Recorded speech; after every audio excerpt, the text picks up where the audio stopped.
ಸಖತ್ ಖಾರ ಬಣ್ಣ ಮತ್ತು ರುಚಿ ಆಚಿ ಚಿಲ್ಲಿ ಪೌಡರ್.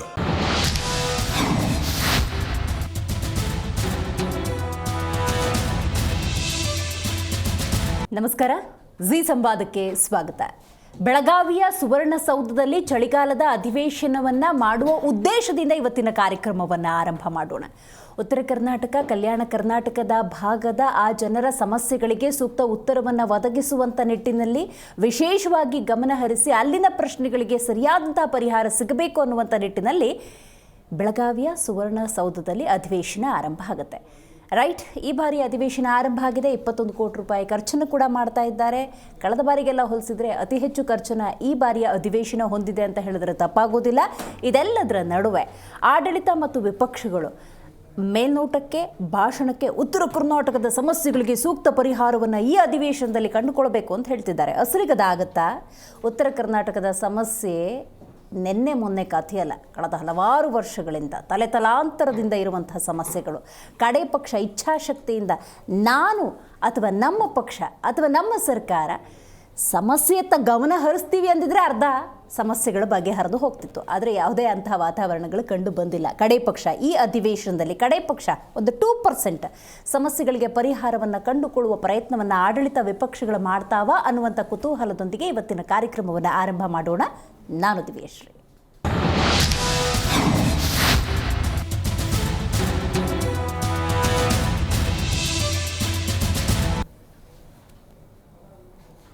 ಅಧಿವೇಶನದ ಪ್ರತಿದಿನ ಈ ಸುವರ್ಣಸೌಧದ ಹೊರಭಾಗದಲ್ಲಿ 50,000ಕ್ಕೂ ಹೆಚ್ಚು ಜನ ಸೇರುವಂಥ ನಿರೀಕ್ಷೆ ಇದೆ. ಯಾಕೆ ಗೊತ್ತಾ? ಪ್ರತಿಭಟನೆಗಳು. 89ಕ್ಕೂ ಹೆಚ್ಚು ಸಂಘಟನೆಗಳು ನಮ್ಮ ಸಮಸ್ಯೆಯನ್ನು ಆಲಿಸಿ ಅಂತ ಹೇಳುವಂಥ ಪ್ರಯತ್ನವನ್ನು ಈ ಬಾರಿಯ ಅಧಿವೇಶನದಲ್ಲಿ ಮಾಡಲಿದ್ದಾರೆ. ಹಾಗಾಗಿ ಆ ಉತ್ತರ ಕರ್ನಾಟಕದ ಸಮಸ್ಯೆಗಳಿಗೆ ಪರಿಹಾರ ಅನ್ನೋದು ದಕ್ಕುತ್ತಾ ಅನ್ನೋದೇ ಪ್ರಶ್ನೆ. ನಿರ್ಲಕ್ಷ್ಯಕ್ಕೆ ಒಳಗಾಗಿದೆ ಉತ್ತರ ಕರ್ನಾಟಕ, ಕಲ್ಯಾಣ ಕರ್ನಾಟಕ. ನ್ಯಾಯ ಸಿಗುತ್ತಾ? ಪ್ರಶ್ನೆ. ಈಡೇರುತ್ತಾ ಬೆಳಗಾವಿ ಅಧಿವೇಶನದ ಮೂಲ ಉದ್ದೇಶ? ಕಾದು ನೋಡಬೇಕು. ಸರ್ಕಾರಕ್ಕೆ ಕೇಳುತ್ತಾ ಈ ಭಾಗದ ಜನರ ಗೋಳು? ಅದೆಷ್ಟೋ ಅಧಿವೇಶನಗಳಾಗಿದೆ, ಇದು 14ನೇದು. ಈ ಸತಿನೇ ಕೇಳುತ್ತೆ ಅನ್ನುವಂಥ ಗ್ಯಾರಂಟಿ ಏನು ಅನ್ನೋದು ಒಂದು ಕುತೂಹಲ. ಸರ್ಕಾರದ ವಿರುದ್ಧ ಬಿಜೆಪಿ ನಾಯಕರಿಂದ ಟೀಕಾ ಪ್ರಹಾರ ತೀರಾ ಸಹಜ. ಏನು ಕಾಟಾಚಾರದ ಅಧಿವೇಶನ ಅಂತ ಹೇಳಿ ವಿಪಕ್ಷ ನಾಯಕರೇ ಹೇಳಿದ್ದಾರೆ. ಆರಂಭಕ್ಕೂ ಮುನ್ನವೇ ಇಂಥ ಸ್ಟೇಟ್ಮೆಂಟನ್ನು ಕೊಟ್ಟರೆ ಅದು ಸಂಪನ್ನ ಆಗೋದಾದ್ರೆ ಹೆಂಗೆ? ಯದ್ಭಾವಂ ತದ್ಭವತಿ. ಅಧಿವೇಶನ ಮಾಡ್ತಿದ್ದಾರೆ, ಅದಕ್ಕೆ ನೀವು ಸಂಪೂರ್ಣವಾಗಿ ಸಹಕಾರ ಅನ್ನೋದನ್ನು ಕೊಟ್ಟರೆ ಆ ಅಧಿವೇಶನ ಅನ್ನೋದು ಒಂದು ಮಟ್ಟಕ್ಕಾದರೆ ಆಗುತ್ತೆ. ನೀವು ಆರಂಭದಲ್ಲೇ ವಿಘ್ನದ ಸ್ಟೇಟ್ಮೆಂಟನ್ನು ಕೊಟ್ಟರೆ ಒಂದು ಅಧಿವೇಶನ ಸಂಪನ್ನ ಆಗೋದಾದರೂ ಹೆಂಗೆ? ಆರ್ ಅಶೋಕ್ ಅವರೇ, ಇನ್ನು ಉತ್ತರ ಕರ್ನಾಟಕಕ್ಕೆ ಇನ್ನಾದರೂ ಸಿಗುತ್ತಾ ನ್ಯಾಯ? ಅದು ಮರೀಚಿಕೆ ಆದರೂ ಕೂಡ ಈ ಬಾರಿ ಆ ಪ್ರಯತ್ನಗಳಾಗಲಿ ಅನ್ನುವಂಥ ಒಂದು ಬೇಡಿಕೆ. ಏನು ಚರ್ಚೆ ನಡೆದರೂ ಅದರಿಂದ ಆಗುವಂಥ ಬದಲಾವಣೆ ಏನು? ಚರ್ಚೆ ಆಗಬೇಕು, ಆದರೆ ಅದು ತಾರ್ಕಿಕ ಅಂತ್ಯಕ್ಕೆ ಹೋಗಬೇಕು, ಫಲ ಸಿಗಬೇಕು. ಫಲಿತಾಂಶದವರೆಗೂ ಕೂಡ ಶಾಸಕರು, ನಾಯಕರು ಹೋರಾಟವನ್ನು ನಡೆಸಬೇಕು. ರೈತರ ಹೆಸರಿನಲ್ಲಿ ಸರ್ಕಾರದ ವಿರುದ್ಧ ಬಿಜೆಪಿ ತನ್ನ ಆಕ್ರೋಶವನ್ನು ಹೊರಹಾಕ್ತಾ ಇದೆ. ಇದಾಗಬೇಕು. ಪ್ರತಿಪಕ್ಷವಾಗಿ ಬಿಜೆಪಿ ಮತ್ತು JDS ತನ್ನ ಪ್ರಯತ್ನವನ್ನು ಮಾಡ್ತಾ ಇದೆ. ಬಟ್ ಇದನ್ನು ಯಾವ ಲಿಸ್ನಿಂಗ್ ಮೋಡಲ್ಲಿ, ಯಾವ ಕಾಂಟೆಕ್ಸ್ಟಲ್ಲಿ ಕಾಂಗ್ರೆಸ್ ತಗೊಳ್ತಾ ಇದೆ ಅನ್ನೋದು ಬಹಳ ಮುಖ್ಯ. ಹೌದು, ಇದು ರೈತರ ಸಂಘಟನೆಗಳ ಒಂದು ಹೋರಾಟ. ಆ ನಿಟ್ಟಿನಲ್ಲಿ ಬಿಜೆಪಿ ಮತ್ತು JDS ಪ್ರತಿಭಟಿಸ್ತಾ ಇದ್ದಾವೆ. ನಾವು ಅದನ್ನು ಲಿಸನ್ ಮಾಡೋಣ, ಕೇಳೋಣ, ಪರಿಹಾರದ ನಿಟ್ಟಿನಲ್ಲಿ ತಗೊಳ್ಳೋಣ ಅನ್ನುವಂಥ ಭಾವನೆ ಇತ್ತು ಅಂತ ಹೇಳಿದ್ರೆ ವೆಲ್ ಆ್ಯಂಡ್ ಗುಡ್. ಬಟ್ ಈ BJP ಮತ್ತು JDS ಇರೋದೇ ಅಪಪ್ರಚಾರ ಮಾಡೋಕ್ಕೆ, ಅಪವಾದಗಳನ್ನು ಹಾಕೋಕ್ಕೆ ಅನ್ನೋ ಕಾಂಟೆಕ್ಸ್ಟಲ್ಲಿ ನೀವು ತಗೊಂಡ್ರೆ ಇದು ಕೂಡ ವರ್ಕೌಟ್ ಆಗೋದಕ್ಕೆ ಸಾಧ್ಯ ಇಲ್ಲ. ಇನ್ನು ರೈತರ ವಿಚಾರದಲ್ಲಿ BJP ಮತ್ತು ಕಾಂಗ್ರೆಸ್ ಜಟಾಪಟಿಯನ್ನು ಮಾಡ್ತವೆ. ಡೆಫಿನೆಟ್ಲಿ ಅವ್ರಿಗೊಂದು ಸಬ್ಜೆಕ್ಟ್ ಬೇಕು. ಕಳಿಸಲು ಅಧಿವೇಶನ ಆಗಬೇಕಾದ್ರೆ ಒಂಟಮುರಿ ಅನ್ನೋ ಒಂದು ಸಬ್ಜೆಕ್ಟ್ ತೊಗೊಂಡ್ಬಿಟ್ರು, ಇಡೀ ಅಧಿವೇಶನವನ್ನೇ ಮುಗಿಸ್ಬಿಟ್ರು. ಹಂಗಾಗಬಾರ್ದು. ಅದೂ ಒಂದು ವಿಚಾರ, ಅದೊಂದು ಬಹಳ ನೋವಿನ ವಿಚಾರ. ಅದಕ್ಕೆ ಯಾವ ರೀತಿ ಸಮಗ್ರವಾಗಿ ನ್ಯಾಯವನ್ನು ಕೊಡಬೇಕು ಆ ನಿಟ್ಟಿನಲ್ಲಿ ನಾಯಕರು ಗಮನವನ್ನು ಹರಿಸಿ ಇಡೀ ಉತ್ತರ ಕರ್ನಾಟಕ ಭಾಗ ಇದೆಯಲ್ಲ, ಆ ಭಾಗದ ಸಮಸ್ಯೆಗಳಿಗೆ ನಾವು ಆಡಳಿತ ಮತ್ತು ವಿಪಕ್ಷಗಳು ಹೆಂಗೆ ಕೈ ಜೋಡಿಸ್ಬೇಕು ಅನ್ನುವಂಥ ನಿಟ್ಟಿನಲ್ಲಿ ಯೋಚನೆಗಳನ್ನು ಮಾಡಬೇಕಾಗತ್ತೆ. ಇದುವರೆಗೂ ಆಗಿರುವಂಥ ಟ್ರ್ಯಾಕ್ ರೆಕಾರ್ಡ್ಸನ್ನು ನೋಡಿದ್ರೆ ಕೇವಲ ಚರ್ಚೆಗಷ್ಟೇ ಸೀಮಿತವಾಗಿದೆ. ಫಲಶ್ರುತಿ ಅನ್ನೋದು ಶೂನ್ಯ ಅನ್ನುವಂಥ ಸನ್ನಿವೇಶದಲ್ಲಿ ಈ ಬಾರಿ 21 ಕೋಟಿ ರೂಪಾಯಿ ಖರ್ಚು ಮಾಡಿಕೊಂಡು ಅಧಿವೇಶನವನ್ನು ಮಾಡಿ ಏನು ತರ್ತಾರೆ, ಏನು ರಿಸಲ್ಟ್ಸ್ ಅನ್ನುವಂಥ ಕುತೂಹಲ ಖಂಡಿತವಾಗ್ಲೂ ಇದ್ದೇ ಇದೆ. ಭಾಳ ದೊಡ್ಡ ಮಾತುಗಳನ್ನು ಆಡಳಿತ ಮತ್ತು ವಿಪಕ್ಷದ ನಾಯಕರು ಆಡಿದ್ದಾರೆ. ಉತ್ತರ ಕರ್ನಾಟಕ ಆ ಭಾಗದ ಜನಕ್ಕೆ ನ್ಯಾಯ ಸಿಗಬೇಕು, ಆ ನಿಟ್ಟಿನಲ್ಲಿ ಆಡಳಿತ ಪಕ್ಷ ಕೆಲಸ ಮಾಡಬೇಕು ಅಂತ ವಿಪಕ್ಷದವರು, ಆ ನಿಟ್ಟಿನಲ್ಲೇ ಪ್ರಶ್ನೆಗಳನ್ನು ಕೇಳಬೇಕು ಅಂತ ವಿಪಕ್ಷದವ್ರು ಪ್ರಶ್ನೆ ಕೇಳಬೇಕು ಅಂತ ಆಡಳಿತ ಪಕ್ಷದವರು ಹೇಳ್ತಾ ಇದ್ದಾರೆ. ಅಸಲಿಗೆ ಏನಾಗುತ್ತೆ ಅನ್ನೋದು ಬಹಳ ಕುತೂಹಲ. ರೈಟ್, ಇದಕ್ಕೆ ಸಂಬಂಧಪಟ್ಟಂತೆ ಕಾಂಗ್ರೆಸ್ ಹಾಗೂ ಬಿಜೆಪಿ ನಾಯಕರು ಮಾತಾಡಿದ್ದಾರೆ. ಬನ್ನಿ ಒಂದ್ಸಲ ಕೇಳ್ಕೊಂಬರೋಣ. ಮೆಕ್ಕೆಜೋಳ ಬೆಳೆಯುವಂಥ ರೈತರು ಸೂಕ್ತ ಸಮಯದಲ್ಲಿ ರಾಜ್ಯ ಸರ್ಕಾರ ಖರೀದಿ ಕೇಂದ್ರ ಪ್ರಾರಂಭ ಮಾಡದೇನೆ ಕೇಂದ್ರ ಸರ್ಕಾರ MSP 2,400 ರೂಪಾಯಿ ನಿಗದಿ ಮಾಡಿದ್ರೂ ಸಹ ಪಾಪ ರೈತರು 1,500 1,600 ರೂಪಾಯಿಗೆ ಮೆಕ್ಕೆಜೋಳವನ್ನು ಮಾರಿರ್ತಕ್ಕಂಥದ್ದು ದಲ್ಲಾಳಿಗಳಿಗೆ. ಇದು ಕೂಡ ನಾವು ಚರ್ಚೆನ ಮಾಡಬೇಕಾಗಿದೆ. ಹತ್ತಿ, ತೊಗರಿ, ರೈತರ ಸಮಸ್ಯೆ ಸಮಗ್ರ ಚರ್ಚೆ ಆಗಬೇಕಾಗಿದೆ. ಕಳೆದ 2.5 ವರ್ಷದಲ್ಲಿ ಕಾಂಗ್ರೆಸ್ ಸರ್ಕಾರ ಬಂದ ಮೇಲೆ ಈ ಅಧಿವೇಶನಗಳನ್ನು ಬಿಲ್ ಪಾಸ್ ಮಾಡ್ಕೊಳ್ಳೋಕ್ಕೆ ಮಾಡ್ತಾ ಇದ್ದಾರೆ. ಈ ಬಾರಿನೂ ಕೂಡ ಸುಮಾರು 30 ಬಿಲ್ಗಳು ಪಾಸ್ ಮಾಡೋಕ್ಕೆ ಬಂದಿದ್ದಾರೆ. ಇದನ್ನೆಲ್ಲ ಬೆಂಗಳೂರಲ್ಲೇ ಮಾಡ್ಕೊಬೋದಾಯಿತು. ಉತ್ತರ ಕರ್ನಾಟಕಕ್ಕೆ ಏನಾದರೂ ಅವಶ್ಯಕತೆ ಇದ್ದರೆ, ಅಭಿವೃದ್ಧಿಗೆ ಇದ್ದರೆ ಆ ಥರದ ಬಿಲ್ಲನ್ನು ಮಾಡಲಿ. ಅದು ಬಿಟ್ಟು ಬಿಲ್ಗಳು ಪಾಸ್ ಮಾಡೋಕ್ಕೋಸ್ಕರನೇ 3-4 ದಿನ ಇವರು ಟೈಮ್ ತಗೊಂಡ್ರೆ ಅಧಿವೇಶನದಲ್ಲಿ ಏನು ಚರ್ಚೆ ಮಾಡ್ತೀರಾ? ಉತ್ತರ ಕರ್ನಾಟಕ ಕಳೆದ 2 ಅಧಿವೇಶನದಲ್ಲಿ ಭರಪೂರವಾದಂಥ ಭರವಸೆಗಳನ್ನು CM ಅವರು ಕೊಟ್ಟಿದ್ದಾರೆ. ಕೆಲವು 6 ತಿಂಗಳು 1 ವರ್ಷದಲ್ಲಿ ಕಂಪ್ಲೀಟ್ ಮಾಡ್ತೀನಿ ಅಂತ. ಇನ್ನೂ ಯಾವುದು ಮಾಡೇ ಇಲ್ಲ, ಕಂಪ್ಲೀಟೇ ಮಾಡಲಿಲ್ಲ. ಅಂದರೆ ಕಾಟಾಚಾರಕ್ಕೆ ಇಲ್ಲಿ ಅಧಿವೇಶನ ನಡೆಸುವಂಥ ಕೆಲಸ ಮಾಡ್ತಾರೆ. ಇದರ ವಿರುದ್ಧ ನಾವು ನಾಳೆ ದೊಡ್ಡ ಮಟ್ಟದಲ್ಲಿ ಸುಮಾರು 20,000ಕ್ಕೂ ಹೆಚ್ಚು ಜನ ರೈತರ ಒಂದು ಹೋರಾಟವನ್ನು ಮಾಡ್ತಾ ಇದ್ದೀರಿ. ಕಳೆದ ವರ್ಷಕ್ಕೆ ಹೋಲಿಕೆ ಮಾಡಿದರೆ ಕೇವಲ 10 ದಿವಸಗಳ ಇಲ್ಲಿ ಸಮಾವೇಶಗೊಳ್ತೇವೆ. ಸಮಸ್ಯೆಗಳು ಚರ್ಚೆಯೂ ಆಗೋದಿಲ್ಲ, ಇತ್ಯರ್ಥವೂ ಆಗೋದಿಲ್ಲ. ಇಂಥ ಪರಿಸ್ಥಿತಿಯನ್ನು ಹಿಂದೆ ನಾವು ಕಂಡಿದ್ದೇವೆ. ಈ ಬಾರಿ ಕೇವಲ 9 ದಿವಸ ಇರ್ತದೆ. ಈಗಲೂ ಈ ಸರ್ಕಾರ ಅಷ್ಟೊಂದು ಸೀರಿಯಸ್ ಆಗಿದೆ ಅಂತ ನನಗೆ ಅನಿಸಿಲ್ಲ. ಭಾರತೀಯ ಜನತಾ ಪಾರ್ಟಿಯವರು ರೈತರ ಸಮಸ್ಯೆ ಇಟ್ಕೊಂಡು ಪ್ರತಿಭಟನೆ ಮಾಡ್ತಕ್ಕಂಥದ್ದು ಒಂದು ಹಾಸ್ಯಾಸ್ಪದ.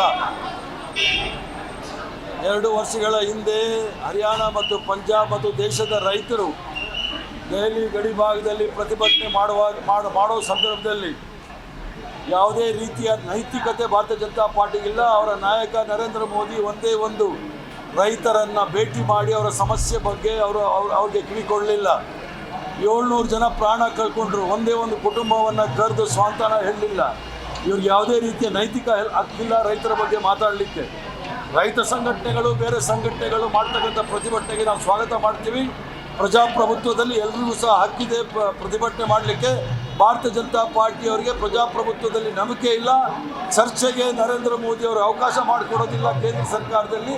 ಆದ್ದರಿಂದ ನಮಗೆ ಭಾರತೀಯ ಜನತಾ ಪಾರ್ಟಿಯವರು ಪಾಠ ಹೇಳ್ಕೊಳ್ಳೋದು ಬೇಡ. ಅವರು ಪ್ರತಿಭಟನೆ ಮಾಡಿದ್ರೆ ಅದನ್ನು ಎಲ್ಲ ರೀತಿಯಲ್ಲೂ ಸಹ ನಾವು ಅದಕ್ಕೆ ಉತ್ತರ ಕೊಡಲಿಕ್ಕೆ ತಯಾರಿದ್ದೇವೆ. ರೈತರಿಗೆ BJP ಸರ್ಕಾರ ರಾಜ್ಯದಲ್ಲಿದ್ದಾಗ ಮತ್ತು ಪ್ರಸ್ತುತ ಈಗ ಕೇಂದ್ರದಲ್ಲಿದ್ದಾಗ ಏನು ರೈತರಿಗೆ ಅನುಕೂಲ ಆಗೋ ಹಾಗೆ ಏನು ನೀತಿಗಳನ್ನು, ಯೋಜನೆಗಳನ್ನು ಮಾಡಿದ್ದಾರೆ ಅಂತ ಮೊದಲು ರೈತರಿಗೆ ಹೇಳಿ. ಇವರ ರೈತ ವಿರೋಧಿ ನೀತಿಯಿಂದ ಇವತ್ತು ರೈತರು ಸಫರ್ ಆಗ್ತಾ ಇದ್ದಾರೆ. ಎಲ್ಲರೂ ನೋಡಿದ್ದಾರೆ. ರೈತರಿಗೋಸ್ಕರ ರೈತರ ಹೋರಾಟ ಡೆಲ್ಲಿನಲ್ಲಿತ್ತು. ಮಳೆಯಲ್ಲಿ, ಚಳಿಯಲ್ಲಿ, ಬಿಸಿಲಲ್ಲಿ ರೈತರು ಹೋರಾಟ ಮಾಡಿದಾಗ ಎಷ್ಟು ಜನ ರೈತರು ತಮ್ಮ ಪ್ರಾಣವನ್ನು ಕಳ್ಕೊಂಡ್ರು ಅನ್ನೋದನ್ನ ತಾವೇ ಮಾಧ್ಯಮದವ್ರು ನಮಗೆ ತೋರಿಸಿದ್ದೀರಾ. ಇವತ್ತು ಮೆಕ್ಕೆಜೋಳದ ಬಗ್ಗೆ ಅವರ ಒಂದು ನೀತಿಯಿಂದನೇ ಮೆಕ್ಕೆಜೋಳ ರೈತರು ಇವತ್ತು ಪರದಾಡುವಂಥ ಇದಕ್ಕೆ ಬಂದಿದೆ. ಮೊನ್ನೆ ಇಷ್ಟು ದೊಡ್ಡದಾಗಿ ಉತ್ತರ ಕರ್ನಾಟಕದಲ್ಲಿ ಕಬ್ಬಿನ ಬಿಲ್ಲಿಗೋಸ್ಕರ ರೈತರು ಹೋರಾಟ ಮಾಡಿದ್ರು. ಕರ್ನಾಟಕ ರಾಜ್ಯ ಸರ್ಕಾರ ಮುಂದೆ ಬಂದು 50 ರೂಪಾಯಿಯನ್ನು ಸರ್ಕಾರದಿಂದ ಮತ್ತು ಶುಗರ್ ಫ್ಯಾಕ್ಟ್ರಿ ಓನರ್ನಿಂದ 50 ರೂಪಾಯಿ ಹೆಚ್ಚಿಗೆ ಮಾಡೋದ್ರಿಂದ 100 ರೂಪಾಯಿ ಹೆಚ್ಚಿಗೆ ಕೊಡೋಕ್ಕೆ ಪ್ರಾವಿಷನ್ ಮಾಡಿದ್ರು. ಕೇಂದ್ರ ಸರ್ಕಾರದ ಹೆಜ್ಜೆ ಏನು, ನಡೆ ಏನು? ರೈತ ವಿರೋಧಿ ನೀತಿಗಳನ್ನು ರೂಪಿಸ್ತಾ ಇರುವಂಥವ್ರು BJP ಸರ್ಕಾರ. ವಿಜೇಂದ್ರ ಅವರು ಮಾಜಿ ಮುಖ್ಯಮಂತ್ರಿಗಳ ಮಗ. ಅವರಿಗೆ ಅನುಭವದ ಕೊರತೆ ಏನಿಲ್ಲ. ಯಾಕೆಂದರೆ ಅವ್ರು ನೇರವಾಗಿ ಇದು ಮೊದಲನೇ ಬಾರಿ ಶಾಸಕರಾಗಿದ್ರೂ ಅವ್ರ ತಂದೆ ಜೊತೆ ಸುದೀರ್ಘವಾಗಿ ರಾಜಕಾರಣ ಮಾಡ್ಕೊಂಬಂದಿದ್ದಾರೆ. ಇವತ್ತು ಪ್ರಾರಂಭದಿಂದ ಇಲ್ಲಿವರೆಗೆ 2 ವರ್ಷದಲ್ಲಿ ಬರಗಾಲದಲ್ಲಿ ರೈತರ ಪರ ಬರಲಿಲ್ಲ. ಮತ್ತು ಏನು ಹಿಂದಿನ ದಿನ ರೈತರ ಪರವಾಗಿ ಕರ್ನಾಟಕ ರಾಜ್ಯಕ್ಕೆ ಹಣಕಾಸಿನ ಸಹಾಯ ಮಾಡ್ತೀನಿ ಅಂತ ಹೇಳಿದಂಥ ಮಹದಾಯಿ ವಿಚಾರ ಇರ್ಬೋದು, ಆಮೇಲೆ ಆರ್ಥಿಕ ಸಮತೋಲನ ಮಾಡಲಿಕ್ಕೆ 5,000 ಕೋಟಿ ಇರ್ಬೋದು, ಬೆಂಗಳೂರು ಅಭಿವೃದ್ಧಿ ಇರ್ಬೋದು, ಕೊಡಲಿಲ್ಲ. ಅದಾದಮೇಲೆ ಅತಿವೃಷ್ಟಿ ಅನಾವೃಷ್ಟಿಗೆ ಸಹಾಯಕ್ಕೆ ಬರಲಿಲ್ಲ. ರೈಟ್, ಈ ಬಾರಿ ಅಧಿವೇಶನದಲ್ಲಿ ಪ್ರತಿಯೊಬ್ಬರು ಆಡಳಿತ ಮತ್ತು ವಿಪಕ್ಷ ನಾಯಕರು ರೈತರು ಅನ್ನುವಂತಹ ವಿಚಾರವನ್ನೇ ಪ್ರಸ್ತಾಪ ಮಾಡಿದ್ರು. ಬಟ್ ಅದರಲ್ಲಿ ಒಬ್ಬರು ಮಾತಾಡ್ಬೇಕಾದ್ರೆ ಹೇಳಿದ್ರು, ಬೇವೆಲ್ಲ ಚರ್ಚೆ ಅಲ್ಲ, ಛಲವಾದಿ ನಾರಾಯಣ ಸ್ವಾಮಿ ಅವರು ಇತ್ಯರ್ಥ ಆಗೋ ನಿಟ್ಟಿನಲ್ಲಿ ಯೋಚನೆಗಳಿರಬೇಕು ಅಂತ ಹೇಳಿದ್ರು. ಅದಕ್ಕೆ ನಾವು ಫಿಕ್ಸ್ ಆಗಬೇಕಾಗತ್ತೆ. ಹೌದು, ಕೇವಲ ಚರ್ಚೆ ಅಲ್ಲ, ಇತ್ಯರ್ಥ ಆಗಬೇಕು, ಪರಿಹಾರವನ್ನು ಸಿಗಬೇಕು, ಫಲಿತಾಂಶಗಳಾಗಬೇಕು, ರೈತರ ಮುಖದಲ್ಲಿ ನಗು ಕಾಣಬೇಕು. ಆ ನಿಟ್ಟಿನಲ್ಲಿ ಏನಾದರೂ ಪ್ರಯತ್ನಗಳಾಗ್ತವ ನೋಡೋಣ. ಈ ಬಗ್ಗೆ ಮಾತಾಡಲಿಕ್ಕೆ JDS ವಕ್ತಾರರಾಗಿರುವಂತಹ ಮಹೇಶ್ ಗೌಡರಿದ್ದಾರೆ. ನಮಸ್ಕಾರ ಮಹೇಶ್ ಗೌಡ್ರೆ. ಇನ್ನು ರಾಜಕೀಯ ಚಿಂತಕರಾಗಿರುವಂತಹ ಅನಿಲ್ ನಾಚಪ್ಪ ಅವರಿದ್ದಾರೆ. ನಮಸ್ಕಾರ. ಕಾಂಗ್ರೆಸ್ ವಕ್ತಾರರು ಕುಮಾರ್ ಅವರಿದ್ದಾರೆ. ನಮಸ್ಕಾರ. ಇನ್ನು ನಮ್ಮ ಕಾರ್ಯಕ್ರಮದಲ್ಲಿ BJP ವಕ್ತಾರರಾಗಿರುವಂತಹ ಸಿದ್ದನಗೌಡರವರು ಝೂಮ್ನಿಂದ ಕನೆಕ್ಟ್ ಆಗಿದ್ದಾರೆ. ನಮಸ್ಕಾರ ಸಿದ್ದನಗೌಡರಿಗೆ. ಹಾಗೆ ಸಂಪರ್ಕದಲ್ಲಿರಿ, ಮಾತಾಡ್ತೀನಿ ನಿಮ್ಮ ಜೊತೆ.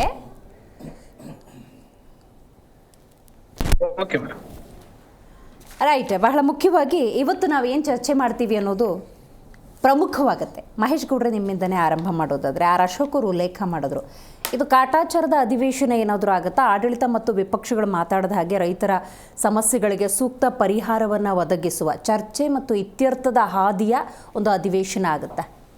ಸುಮಾರು 1 ವರ್ಷಗಳ ನೋಡಿಕೊಂಡ್ರೆ 1 ವರ್ಷಗಳಿಂದ ಉತ್ತರ ಕರ್ನಾಟಕದ ಜನ ಪಾಪ ಕಣ್ತೆರೆದು ನೋಡ್ತಾ ಇದ್ರು.